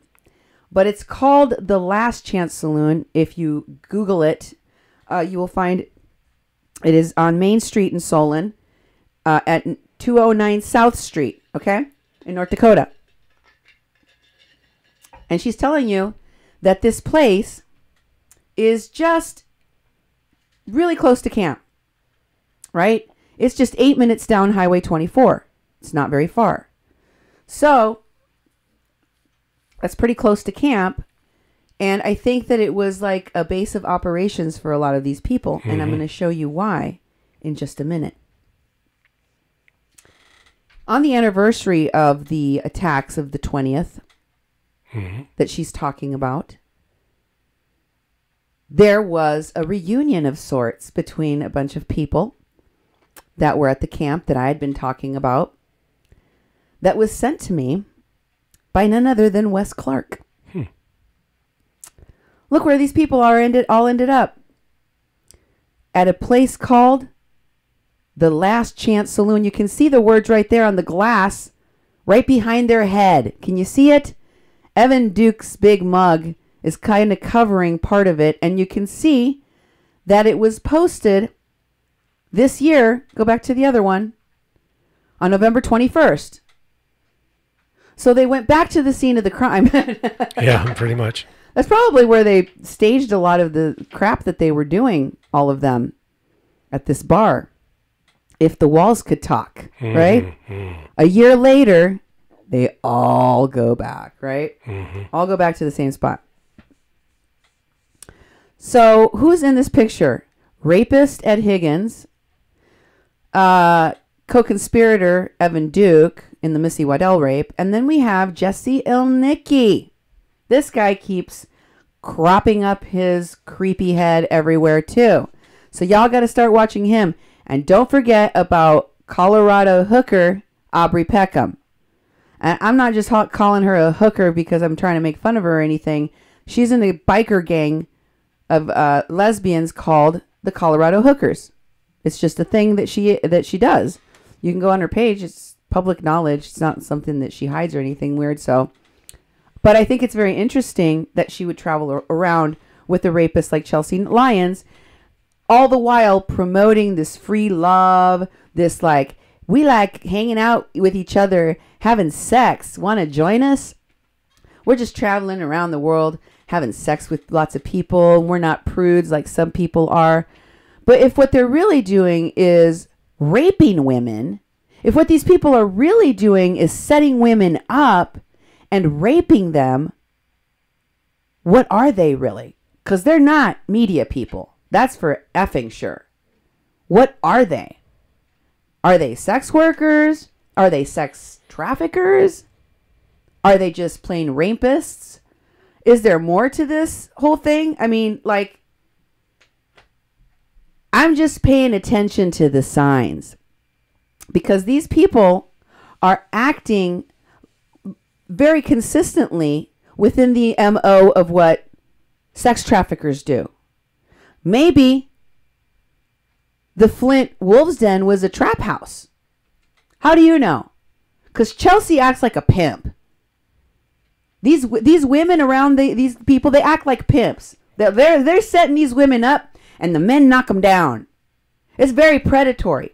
It's planned out, and then they already have their alibi, and they've used it in the past. Okay, I'm telling you. I'm telling you what I see. There's a pattern of behavior here. I don't need to take anything to court. Although I've shown you that I can prove that a case is completely false and make it so that the prosecution doesn't have a shred of evidence to move forward on their lies, their false accusations against an innocent woman, and have her seen to be freed.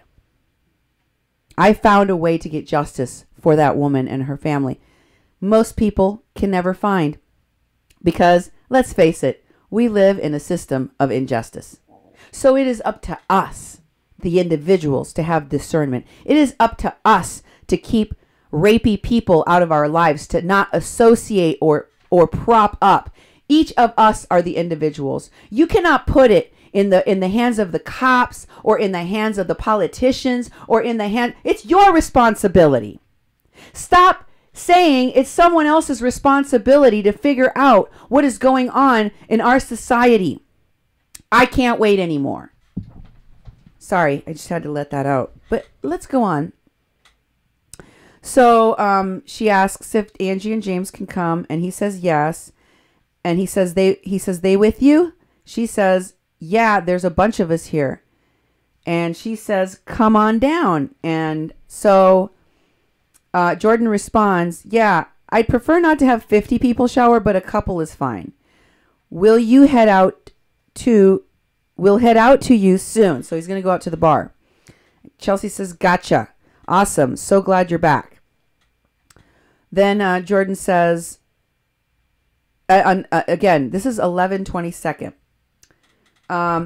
He says, good thing I only had one Jack and Coke. What does that mean? He only had one drink and he's going to drive. Oh.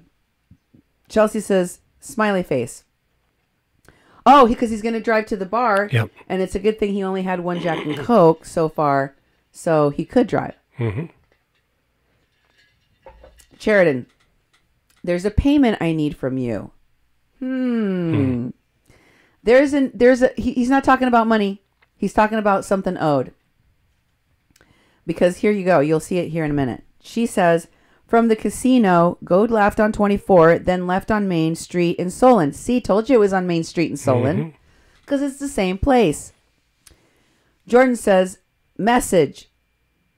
Chelsea says, payment? See? It's not about money. And he says, and she says, payment? Ha ha ha ha ha ha ha ha. Deal.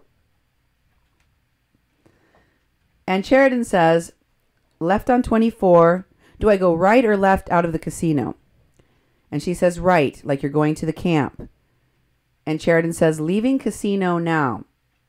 This is on November 27 at 4:25 p.m. Chelsea says, KK, I'll be here. Thank you. Jordan, 5:56.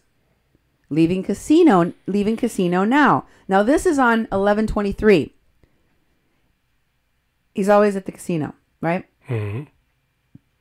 Chelsea. Looks like later that day she says, hey, sorry I missed you today. I checked the hill a couple times, but it's super hard to find you without a phone. And she says, I owe you a massage and you can interview that guy anytime. And Chariton says, then I went to your tent. Then he says, I went to your new tent. Not there, shady lady. Chariton says, this is on the 24th now. I got there at 10:15. You weren't there. Now, over to November 28th. Chelsea says, are you still here? And he says, yeah, 263. So he's given his room number out again. Mm-hmm. One more night there. Welcome to stay. So anytime he was there, he was inviting her to sleep in that room. Yep. She says, it's me, Adam, and a girl. Now, this is the weird part, okay? She says, it's me, Adam, and a girl. Okay? She'd mentioned that there was other people that wanted to come take showers before. She'd never described one as just being a random girl. Yeah. And then watch what he says next. It's me, Adam, and a girl. And Chelsea says, so he's talking about who's with him. Chelsea says this. Ooh, a girl? Smiley face? Is that rapey you? Mm-hmm. It sounded really rapey to me. And she goes on. I'm up here now. Not sure how long. When will you be back? I'd love to stay. Need to find an excuse to get away from everyone. And Jordan says, I'm at the dollar store coming back to the casino soon. Adam is in the room now. So if you can get a ride to the casino, go up to 263. Chelsea says, I'm already up here. James will want to go back to camp, though, so feel free to think of a reason to steal me and make me stay, smiley face. He and everyone else can go stay with Sierra. I don't know who that is. Then on November 30th, Jordan, hey there, you okay?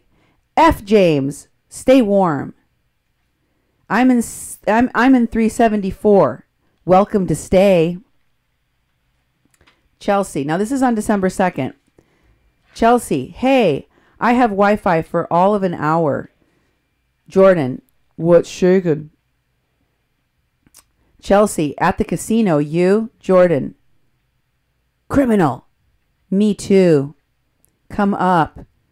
Just interviewed Redfawn's sister. Adam is editing it. Chelsea, what room?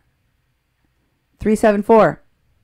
Chelsea, okay, I'm going to eat first. I'm starving. Jordan, K. And Chelsea, where did you just go? I walked right behind you and you were gone. And then Jordan says, uh-oh, this thing is stuck. What's happening? Oh. Jordan says, kill me quickly. Chelsea says, take me with you. Jordan says, I did my breakup. Grow some balls and do yours. I wonder if he's referring to Sarah or somebody else, because there was another woman that he was sleeping with, I think Samira Khan. Anyway, he says, I did my breakup, grow some balls and do yours. And I'm assuming that Chelsea here is responding about her own husband, unless she's talking about Ed Higgins, because, she was sleeping with him too. And she says, but I like parts of him. And Jordan says, oy vey, if you want a puppy dog drooling on you, live it up. Chelsea, he had his talents. I need serious space, though. Jordan, Angie is spreading through camp that we hooked up. So I'm assuming that he's talking about the fact that Angie, whoever Angie is, I don't know which Angie he's referring to, is spreading through camp that Jordan hooked up with Chelsea. And then he says, not sure how we would even know that. I never said anything. I think he meant to say she. I'm not sure how she would even know that. I never said anything. Mm-hmm. So he's talking about his hooking up with Chelsea, sleeping with Chelsea. And then he says, hope Sarah doesn't get hurt. So he was sleeping with Chelsea and Sarah didn't know about it. And he's telling Sarah in that message he wants to meet her, right? Yeah. He wants to hook up with her and have sex with her. Mm-hmm. And go to New York and beyond, Mm-hmm. Right? Notice how he talks about how these women, he wants to have a future with them. Mm-hmm. He said that he knew that he couldn't be with Carly anymore because she didn't want to have children. Yeah. You're a rapist. You don't care about women or children. Don't lie. Next, he goes on. He goes, hope Sarah doesn't get hurt. Chelsea says, I absolutely cannot listen to that girl talk anymore. Samira, not Sarah. And she says, F Angie, chalk it up with the rest of her bull BS. I'm going to try to not say the bad words that are in this document. That's good. So I'm self-censoring to make less work for Duke. So there's Samira's name. I just mentioned her too. These people are corroborating within the posts to each other Chariton's philandering with all these different women. Jordan. Well, if she wants to tell people Samira and I hooked up, that's stupid. The girl came on to me drunk. Oh. So the story is that Samira got drunk and came on to you. Mm-hmm. The allegations are, she is the aggressor, not you. Not you, Jordan Chariton, the person that would never aggress against a woman. The person that could never have raped Carly, right? No. The person that could never have been abusive to Sarah. I mean, you admitted in the text messages I just posted, you apologized to her because you were being abusive to her. There are signs everywhere. I have receipts, Jordan. Where are yours? You said you had them. Where are they? These are your own words. Chelsea, your co-rapist, her own words. Okay? And then she says, Jordan says, think Angie is looking to star in Mean Girls. So women complaining about philandering, abuse, sexual misconduct, or rape are just part of the Mean Girls. They're just trying to take you down. How many women is this now? How many women is this now? We've got Samira. We've got Sarah. We've got Carly. We have, oh, and of course, there's Chelsea he's sleeping with, right? Mm-hmm. Chelsea Lyons says, and look how she is, look at the kind of person Chelsea Lyons Kent is. She's like, oh, these are women talking about Jordan Chariton being abusive, having misconduct, all this other stuff. She says, I can't listen to that girl talk anymore. And she says that, you know, in terms of Angie spreading rumors through the camp that that Jordan hooked up with somebody, Chelsea thought that the rumors were about Samira, not Sarah. I see. Okay. So anyway, Jordan says that, Chelsea says Angie is on a warpath. They're at a Native American encampment using racist tropes like warpath. Yeah. Really? You racist white woman, you disgusting. Notice these people always, it always comes out. Their racism comes out. You see it. She pretends to be a progressive. She pretends to be somebody that fights for women's right, a feminist. But she's not. She's not. She's nothing. She's like the Roy Moores of the world. They are like the Roy Moores of the world and the people that defend them. And that's the liberals and the progressives in this country. Don't kid yourself. She's on the warpath. Sick, disgusting, racist. And then she says, she's just spouting shiz at this point. She's just spouting shiz. So you're equating a woman who is exposing people like Jordan as being Native American Indians on a warpath. Indians on a warpath. You being the colonizer, afraid of the Indians that are on the warpath. And what did they do? They called out the cavalry and had them murdered when they were on the warpath. Mm-hmm. Are we close to needing to call out the cavalry? Chelsea Lyons Kent?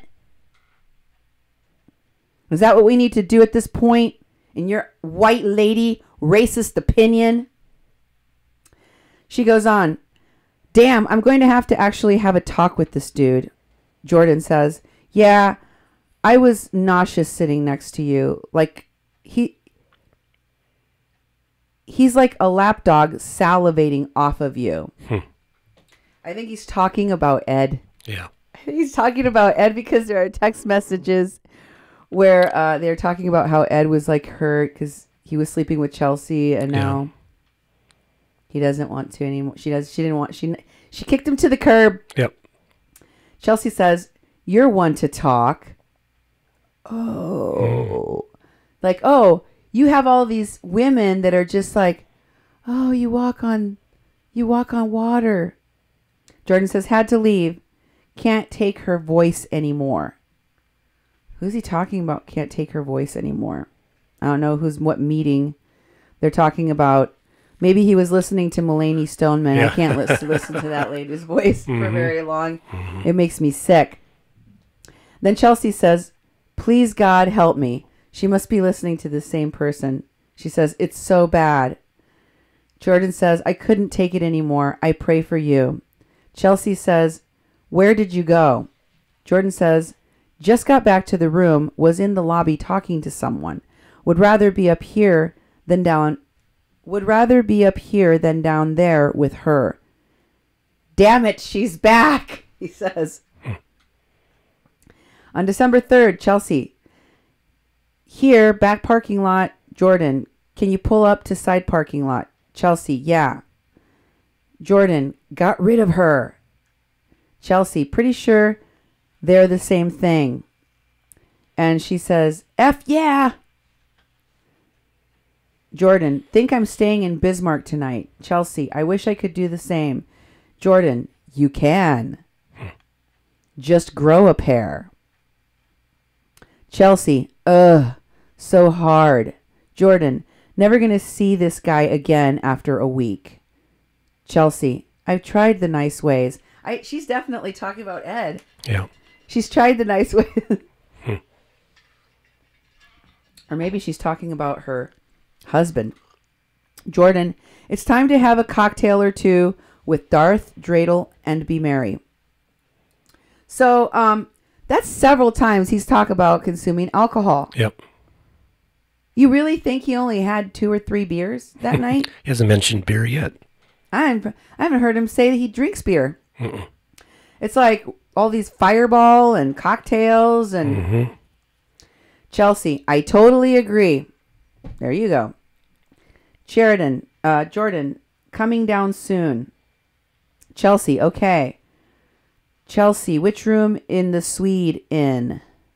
Chelsea, you missed a call from Chelsea. And then Chelsea sent a picture of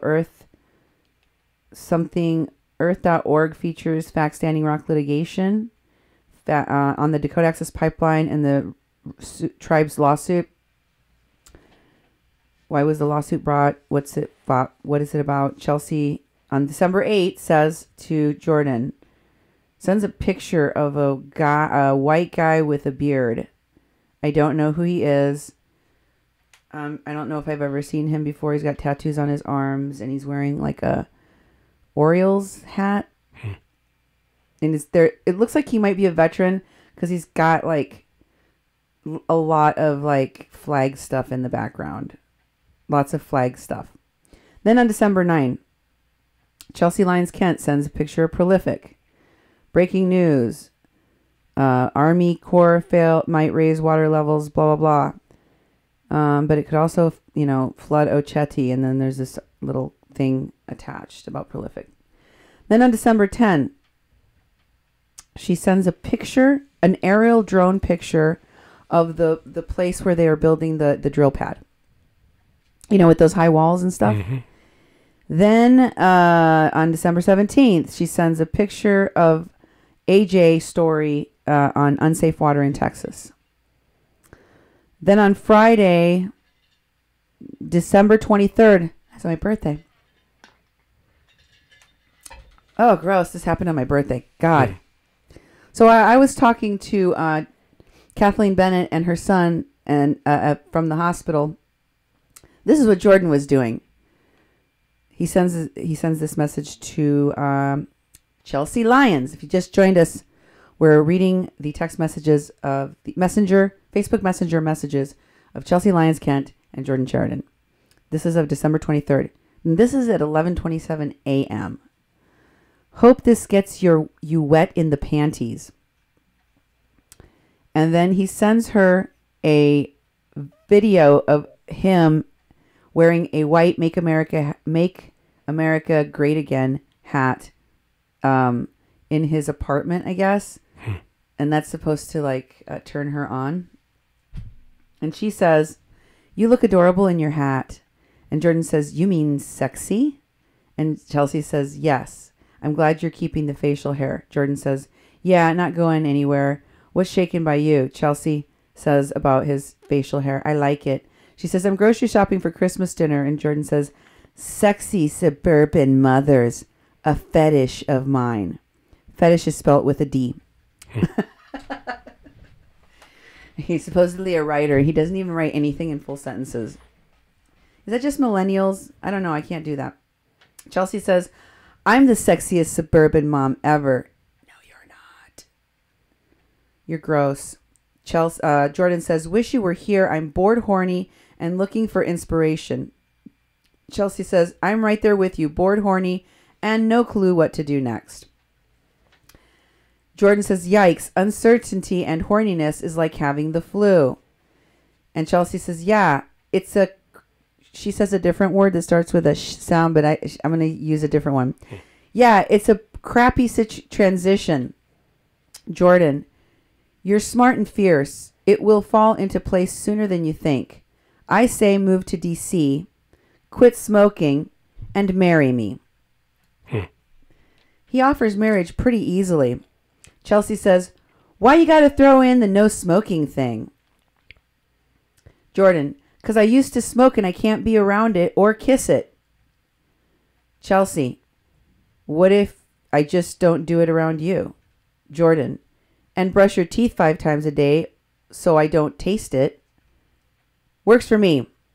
And anal. Where did that come from? And then he gives her 2 thumbs up. Yeah, brush your teeth and you're good. And then he says, don't knock it till you do it with a Jew. Anal with a Jew. Wow. Hashtag anal with a Jew. Wow. Chelsea Lyons Kent says, never. Your demands are steep. Jordan, what kind of hippie earth muffin doesn't like anal? This is a progressive. Yeah. He's like, what? You're a hippie. You're supposed to do anal, right? You're a hippie, honey. You come from that era. Did you know about this rule about hippies doing anal? No, I did not. Didn't know that's what you had to sign up for. I don't know where he gets this stuff. Chelsea, she says, he says, what kind of hippie earth muffin doesn't like anal? She says, this one. Jordan, I'd sacrifice that for the smoking. So, you know what? Forget about what I said about not being able to be with you if you keep smoking. I'll go ahead and let you keep smoking as long as you do anal. Oh. And then he says, see, I can negotiate, darling. Chelsea says, and we're all going to move in together in Washington, D.C.? Question mark. You, me, and my 3 little monsters? Jordan, would I have to co-parent? Or can I just babysit once in a while? This is the man that said that he just knew he couldn't keep going forward with the relationship with Carly because she didn't want to have children. Yeah. Remember that? Mm-hmm. Does this sound like a guy who gives a rip about kids? Chelsea already has 3 kids. I've shown you pictures of him spending time with her children. But here's what's real. He doesn't like children. Yeah. And if he were to, he's offering her marriage. He's offering her marriage. But do I have to actually deal with the kids? Can that just not be a thing? Chelsea says, no co-parenting. Just keep mama happy. That's just how she rolls. She's like, no, you don't have to do anything. You know why it's easy for her to say that? Because she doesn't do anything either. She's never with her kids. Yeah. When's the last time you heard of Chelsea Lyons being with her kids? She's just not anywhere near them. She doesn't care about them either. Jordan, as long as you don't slack on the blowjobs and back rubs, deal. This is how this man talks to women. Okay? Mm-hmm. Forget about for a minute that in this particular case, he's talking to one of his co-rapers, Chelsea Lyons. But this is how he talks to women. He says, I will rub your back, lick your vagina 3 times a week when I'm home, in parentheticals, he says. I'm sorry that I gave you that visual. Yeah. Duke, what are you thinking of this? What is this? What does this say to you? Well, it's... He talks about with Carly, he's professing that he's, a certain way of looking for things in relationships. And this is going back to last year with Chelsea Lyons. And actually during that period of time, during one of our shows, we were making these connections between organizations, and he said, I'm not in a relationship with Chelsea Lyons. And then we get this information and get all these texts between him and Chelsea. It just shows his womanizing, his lying, the way he's dealing with her, and this whole all the stuff he's doing, meanwhile telling other people that he doesn't have enough time to even look at their text messages or to look at their materials because he's so busy, he has 700 other things to do. He doesn't have time because he's so busy at rallies, at demonstrations, writing these stories, doing all this stuff. He doesn't have time to interact and look at more stuff, including Kathleen Bennett's case. But look at how he's dealing with Chelsea. He's at her beck and call, and he's trying to coax her in to his room every time he's there. And this is going over like a 4-week period where he's at the casino, which means he's at Standing Rock. And then he has plenty of time to romp around with Chelsea Lyons. Yeah. And go to the bar, Mm-hmm. the Last Chance Saloon. Yep. She says, you will go down on me 5 days a week and a back massage once a week. Jordan says, how many days you going down on me? Chelsea says, 3. Jordan says, wow. 3 BJs for you, 4 oral for you, and I'll attempt to cook once a week, he says. Jeez. My God, these people. He's countering. He's making a counter offer. 3 BJs for you, 4 oral for you, and I'll attempt to cook once a week. Chelsea says, 5. I'm drawing a hard line on this one. And Jordan says, how many cigarettes per week for you? I have neck problems. You're going to snap it. He's like, I can't do oral on you 5 days a week. You're going to break my neck. Seriously. He says, but if you give me positive reinforcement while I'm going down on you and rub my neck after, then done. Chelsea says, 5 cigarettes per day. Jordan says 3. She says, deal. Jordan says 4 on Saturdays and Fridays. I will write this out in a contract. Yeah, really. And I'll sign it, he says. And I'll also demand you open up more. You're cuter when you show your vulnerability instead of being a tough bitch all the time. Wow. I want you to be more vulnerable. Chelsea says 4 on weekdays, 5 on weekends, and exceptions if we're drinking. And she says, okay. Jordan says, with the caveat, you may try to quit one day for the kids and are open to 2 children with me. Chelsea says, 1, not 2. Jordan says, this is hard and fast for me. Chelsea says, like 5 years from now. She's like, I'm not having any children right now either. He goes, hell no, I'm 30 already. My clock is ticking. 1 in 3 years, other in 5. Will be your servant while you carry my child. And still go down on you. Chelsea says, maybe 1 in 3. Jordan says 2. I will make sure you are out of it while giving birth. Chelsea says, no circumcision. Jordan says, you give me 2. No, sir. He says, she says, no circumcision. Jordan says, you give me 2. No circumcision on 1 of them. Chelsea says, that's just crazy. Jordan says, haha. Chelsea says, haha. Jordan says, fine, but you're dealing with hearing it from my parents, who will make you feel bad. Chelsea says, no problem. Jordan says, just don't yell at them. Chelsea says, I can handle that easily. Jordan says, and you will have to sit through Jewish holiday dinners. Chelsea says, won't yell at anyone. Jordan says, which is long as long as my father is living. And Chelsea says, okay. Jordan says, is it strange all this negotiation is making me super horny? Yes, it's strange. Yes, You're it's weird. strange. Yep. And Chelsea says, ha ha ha, I make you super horny. And he says, you do. And I make you intellectually horny, which most don't. I'm assuming most men don't. Yeah, I guess. And hopefully physically too. Can't not want to blow a guy wearing a Make America Sane hat. Oh, that's what the hat was. I couldn't see exactly what it said. Chelsea, you're kind of adorable. I want to play with your hair right now. Jordan, and I'm going to get a haircut tomorrow. Prefer you play with my schlong, but I do like a good scalp rub. Oh, man. Chelsea, just don't shave it all off. Jordan, okay, darling. Looking sexy in pic you just posted. Chelsea, thanks.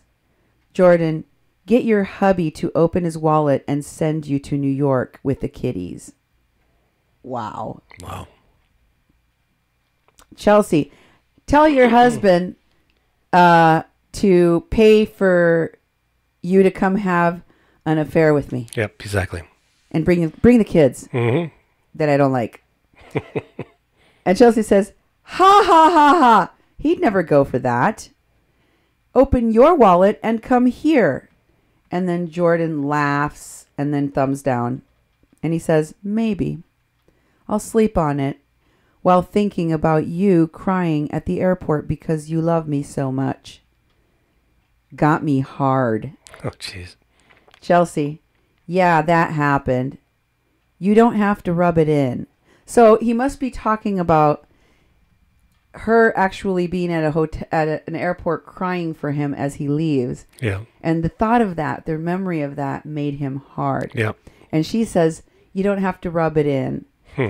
She had feelings. She cried. Yeah. Jordan says, I liked it. You are mucho attractive when you let down your guard. When you're crying for me Yeah. and showing me that you love me so desperately that it makes you cry to see me leave, that's really endearing. It's weird, creepy. And he says, I love a hot hippie damsel in distress. F you, Jordan. You want women to be in distress. You like women in distress. You like that trope, right? Chelsea says, you like me. Nah, he doesn't really like anybody, Chelsea. Jordan says, yes. Chelsea says, I like you too. I didn't like leaving you. Jordan says, me too. Chelsea says, but now I'm in Hawaii and you're everywhere. Jordan says, I know. I think I'm going to Flint now, next week. Chelsea says, that's good. When are the veterans going there? Jordan says, dunno. Chelsea says, are you still talking to Sarah? Jordan says, yeah, why? Chelsea says, just wondering, is everything better again? She doesn't talk to me. Jordan says, ooh, Chelsea's getting jelly. And then he does muscle flexing. See? Gross. Gross, misogynistic. Chelsea says, I'm not jealous. Jordan says, sure. Yeah. She's all flirty again, saying, let's meet. Chelsea, you should meet her. Jordan, hasn't said anything about you. I want to meet you. Chelsea says, someone should meet that girl. For what? For raping? I guess. Someone should meet her. The hell are they talking about? Jordan, didn't know I'd miss you till I did. Chelsea, I'm stuck here for a while. Hubby is going away on his own adventure for a few months. Chelsea says, I knew you'd miss me. Jordan says, jerk. And leave you with Lisa. Kids. Jerk. Oh, he's a jerk for going off and leaving her with the kids. But it's totally okay for Chelsea to do it for long periods of time. Interesting. Chelsea says, yep, it's his turn. They are apparently in an open relationship, maybe? Is that what she's trying to say? I think he may actually move permanently and just take them in the summers. Jordan says, how do you feel about that? And Chelsea says, I'm not thrilled, but I won't force him to stay. Jordan, that's a lot of parenting for you. Selfish of him. Chelsea says, yeah, a lot. For 9 months out of the year. Jordan, I would tell him to F off, leaving you with the kids, when he was the one who wanted them. Oh, Chelsea didn't want her own kids. Yeah. She had them for the man. And now he's going to leave Chelsea and leave her with most of the parenting. Mm-hmm. And that makes her terrible. You know, I spent a large portion of what little I had left after the crash on the market on paying my bills for cancer. And the other part of it I spent on a lawyer so I could get custody of my kids full time, because it was killing me not to be with my children full time. And here, in contrast, is this mother who Jordan is telling. He's the one that says he wants to have kids, right? He doesn't want kids. Kids are trophies to him, just like women. This man doesn't talk like a man that cares about children. This man talks like a man that he's like, wow, what a terrible person this man is to force you to take care of your own children close to full time. So bizarre to me. Chelsea says, yeah, I told him I'm against it. She doesn't like it either. Yeah. She doesn't want her own kids. She goes, I have a month to convince him not to. He's dating some girl, so maybe he'll fall in love and want to stay. Jordan says, sounds like a selfish dude. Kids deserve better. All right. Yeah, it sounds like they deserve better than both of you, those parents. Chelsea says, oh, he's totally a selfish dude. Jordan says, I won't part-time parent our two kids. He said, I won't part-time parent our two kids. Chelsea says, one. And Jordan says, we agreed on two, if not circumcised. Chelsea says, we agreed on maybe.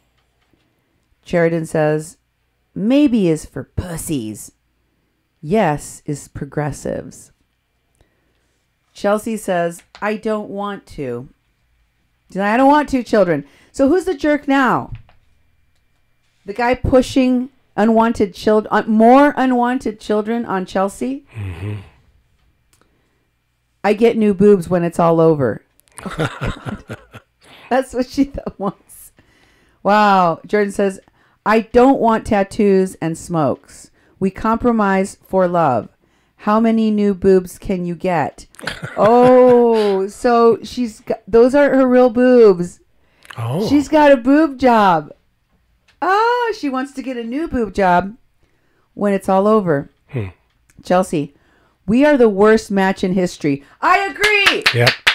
Chelsea, I agree. If nothing else that you said, I agree on that. You are the worst match ever. It's scary. It's terrifying. And this is what resulted from these two people getting together.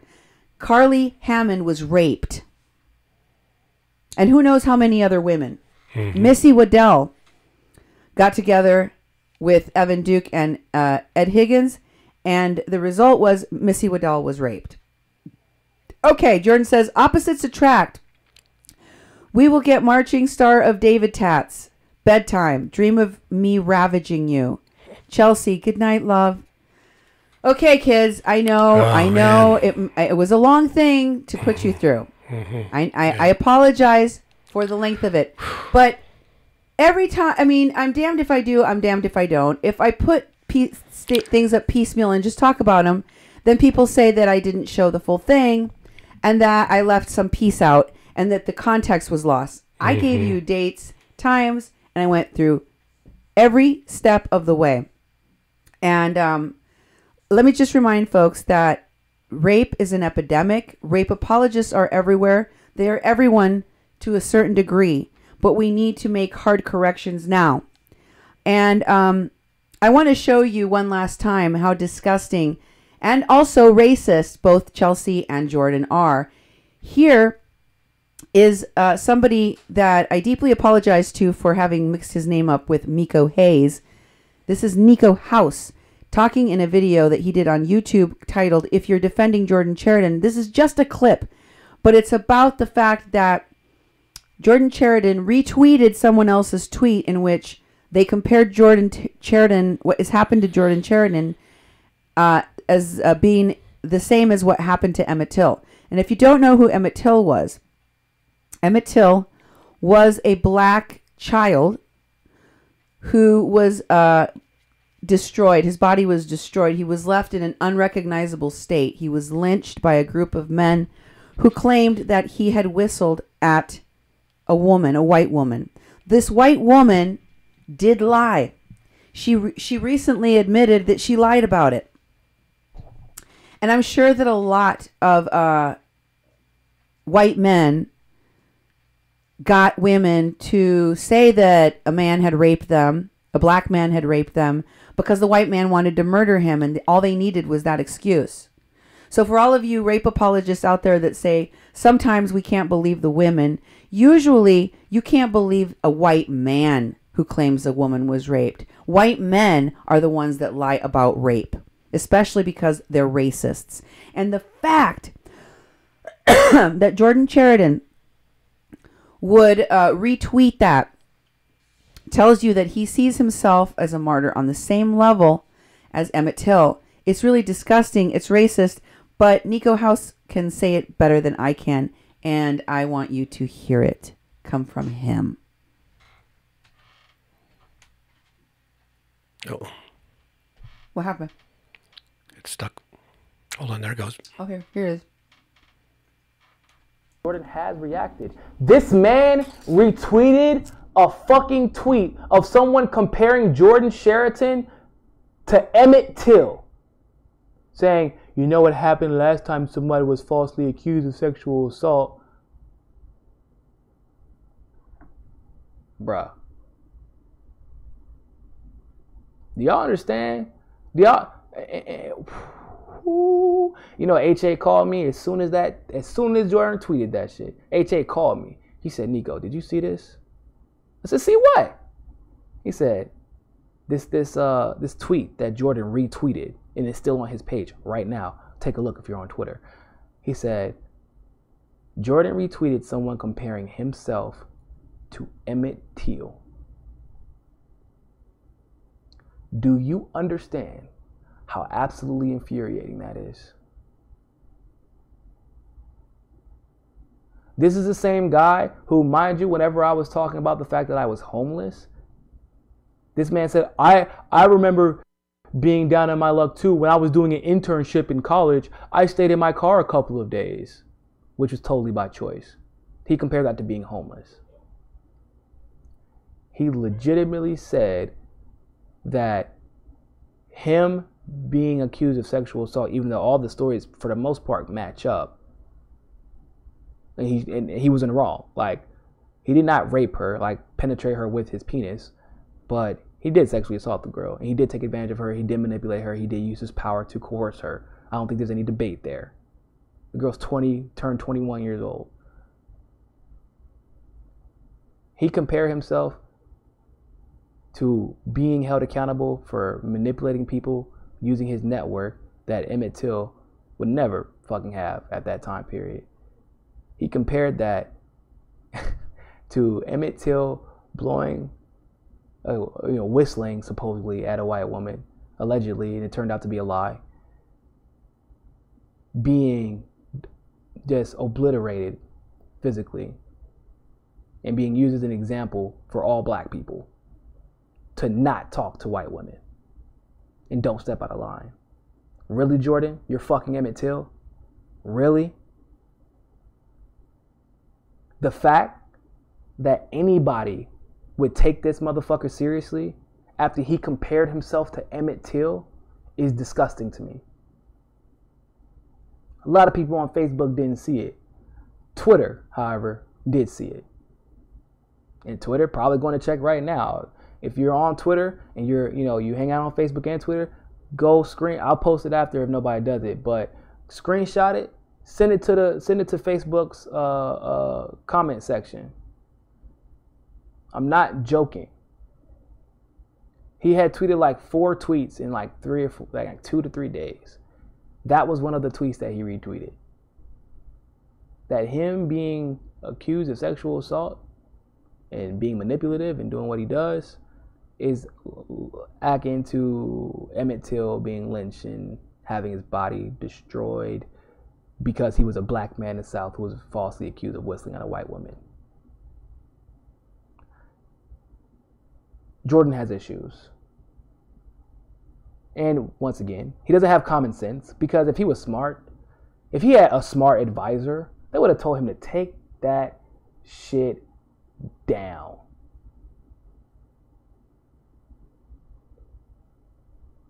If he had a smart advisor, just from a PR standpoint, bro, you're going through a rape, or not even a rape, let's just say sexual assault allegation. You're being investigated for inappropriate behavior.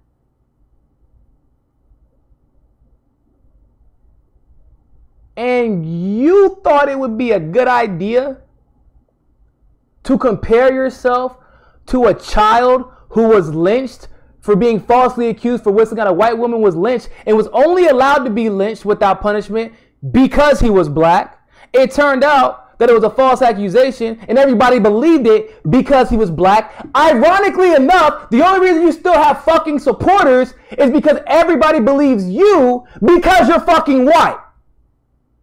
Because nobody assumes guilt for a middle upper class, well-to-do white person with a platform. Once again, we know this is true because Harvey Weinstein has had a career for so long. Because these people have gotten away, the Kevin Spaceys of the world, the Al Frankens of the world, who have SNL, hey, we all support him. Hold on, we haven't even done an investigation on Al Franken yet, and y'all already behind him? All these people, the Bill Clintons of the world, the Donald Trumps of the world, who can literally be accused for sexual assault over and over and over again and become president. There is no assumed guilt outside of the partisan assumed guilt in either of those situations. Because remember, the left, what happened with Harvey Weinstein? We cared, the people who pay attention, we cared. But what did the left, the progressive, popular people and the famous people on the left do? They ignored it. They turned a blind eye. Hillary Clinton said, yeah, it was different. Moore committed sexual assault, but he's a Republican. My husband and Al Franken did it, but it's okay because they're Democrats. That's about the only dichotomy as far as acknowledging sexual assault when it comes to white males, is that it's political dichotomy. That's it. Emmett Till was guilty because he was black. You only have a career right now because you're white. Because you're a white male, specifically. Now, if he was a white woman, I understand there is some privilege with being white when you're a woman, but if that was a white woman, they're taken down like that. When a white woman, look at Tommy Loren and how popular she was. She said the wrong thing to her white male boss that pissed him off. Boom, gone like that, no matter how popular she was. And I hate Tommy Loren, but I'm being real. Even white women have to take a seat when it comes to white males. And I'm using this to illustrate how absolutely absurd it is for Jordan to think, for whoever the hell is managing him in his situation, to think that comparing himself to Emmett Till was the right path to take to prove to everybody that you have basic common sense and reasoning skills. If you think I'm lying, once again, go to his Twitter. It's there. Don't worry about it. If you think I'm lying, I got pictures. Y'all know I keep the receipts. I got an iPhone. Screenshot. Take everything, y'all. I told you, I've been waiting to do this video for days because I wanted to make sure all the facts come out. And if he was innocent, believe it or not, I was going to do a video talking about his innocence. I was. That was the plan. That was always the plan. I have people to vouch for that. Say, hey, if he's innocent, I'm going to do a video talking about the facts and, why people shouldn't be harmed if he is innocent. If he is not innocent, then I'm going to tell it like it is. Because once again, what have I told y'all time and time again? It's vetting season, people. It's vetting season. Journalists have an important responsibility to have integrity.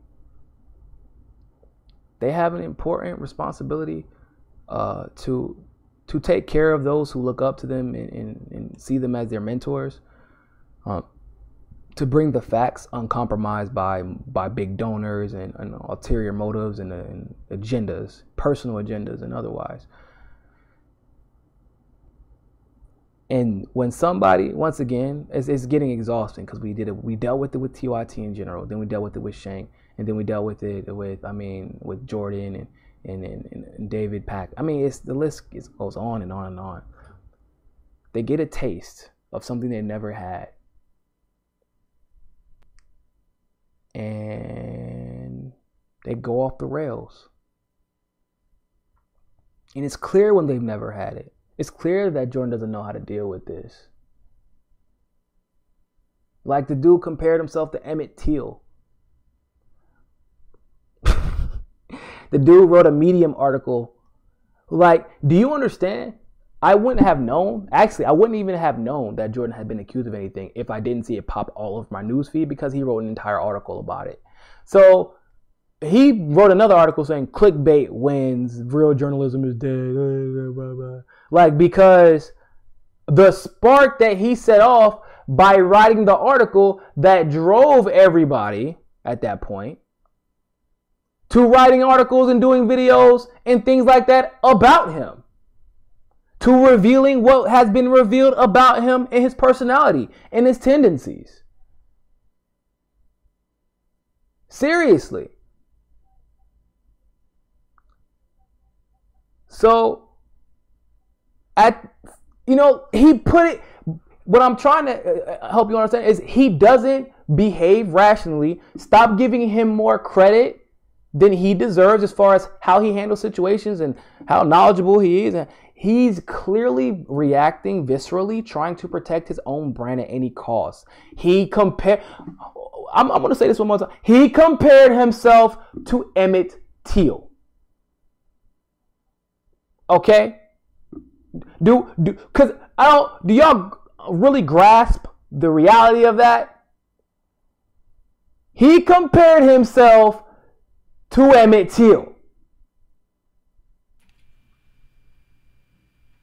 If that is not enough to show you, okay, this guy might have a few screws loose. He might have the whole Kanye God complex thing going on here. He might need to take a step back from the spotlight and get his goddamn life together if he thinks his situation is legitimately comparable to Emmett Till's. Right? Is that like, am I crazy for thinking that's fucking insane to think this? That's insane to compare yourself to Emmett Till.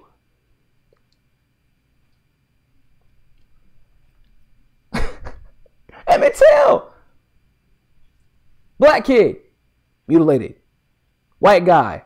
Lost his job and got his feelings hurt because he got exposed doing things he weren't supposed to do. I'm going to tell you like this, like I said in the beginning. Emmett Till would never have had the power to influence people and use that power to then win over women however he wanted to because of his influence in the general population of America. That's not how it would have worked. Like, it's not how it worked back then, bro.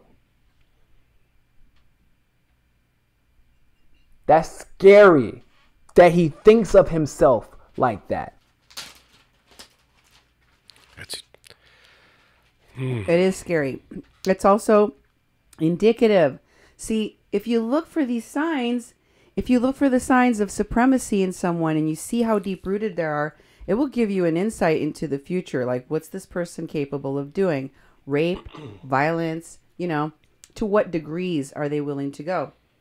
And you can pretty much tell, depending on how hard they hold on to their rights as people in supremacy to do whatever the hell they want to do. That's why people are like, you can't tell me I have free speech. That means they can come on your platform and talk over you or take over your show or tell people what they can and cannot believe. But let me just tell you something. One of the things that bothered me about the way Nico House talked about Carly's rape is by repeatedly saying, and a lot of these folks have been doing the same thing, it wasn't rape, okay? It definitely wasn't rape. Yes, it effing was. Yes, it is. That is rape. When you have unwanted sexual contact with someone that is unable to consent, that is rape. Penetration is not required. Some places have written the law such that penetration is required. Yeah. But it's not required. It's not required everywhere. It's not required to be defined as rape. People can be penetrated with objects or body parts. It doesn't Exactly. have to be exclusively a penis. Mm-hmm. So saying he didn't penetrate her with his penis, so she wasn't raped, is wrong. We can all agree that Chelsea also raped her, and she doesn't even have a penis. Okay, so let's just change the way in which we talk about sexual survivors, because unless victims of sexual assault and rape see the behaviors modeled for them from their parents to their neighbors to their relatives and family members, if we don't model that and say to the people that are raped, oh, you've just been raped, they won't know how to talk about it. And we tell women every day, you cannot call it rape. Call it whatever else you want to, but do not call it rape. And that has to stop. We need to start talking about this the right way so that shamers are shut down and we can start changing the narrative. And I believe this is the moment to do it because it's already happening. Exactly. It's already happening. So that's all my receipts. I showed them all to you. I would like to know, where's the other receipts? Where are these other people's receipts?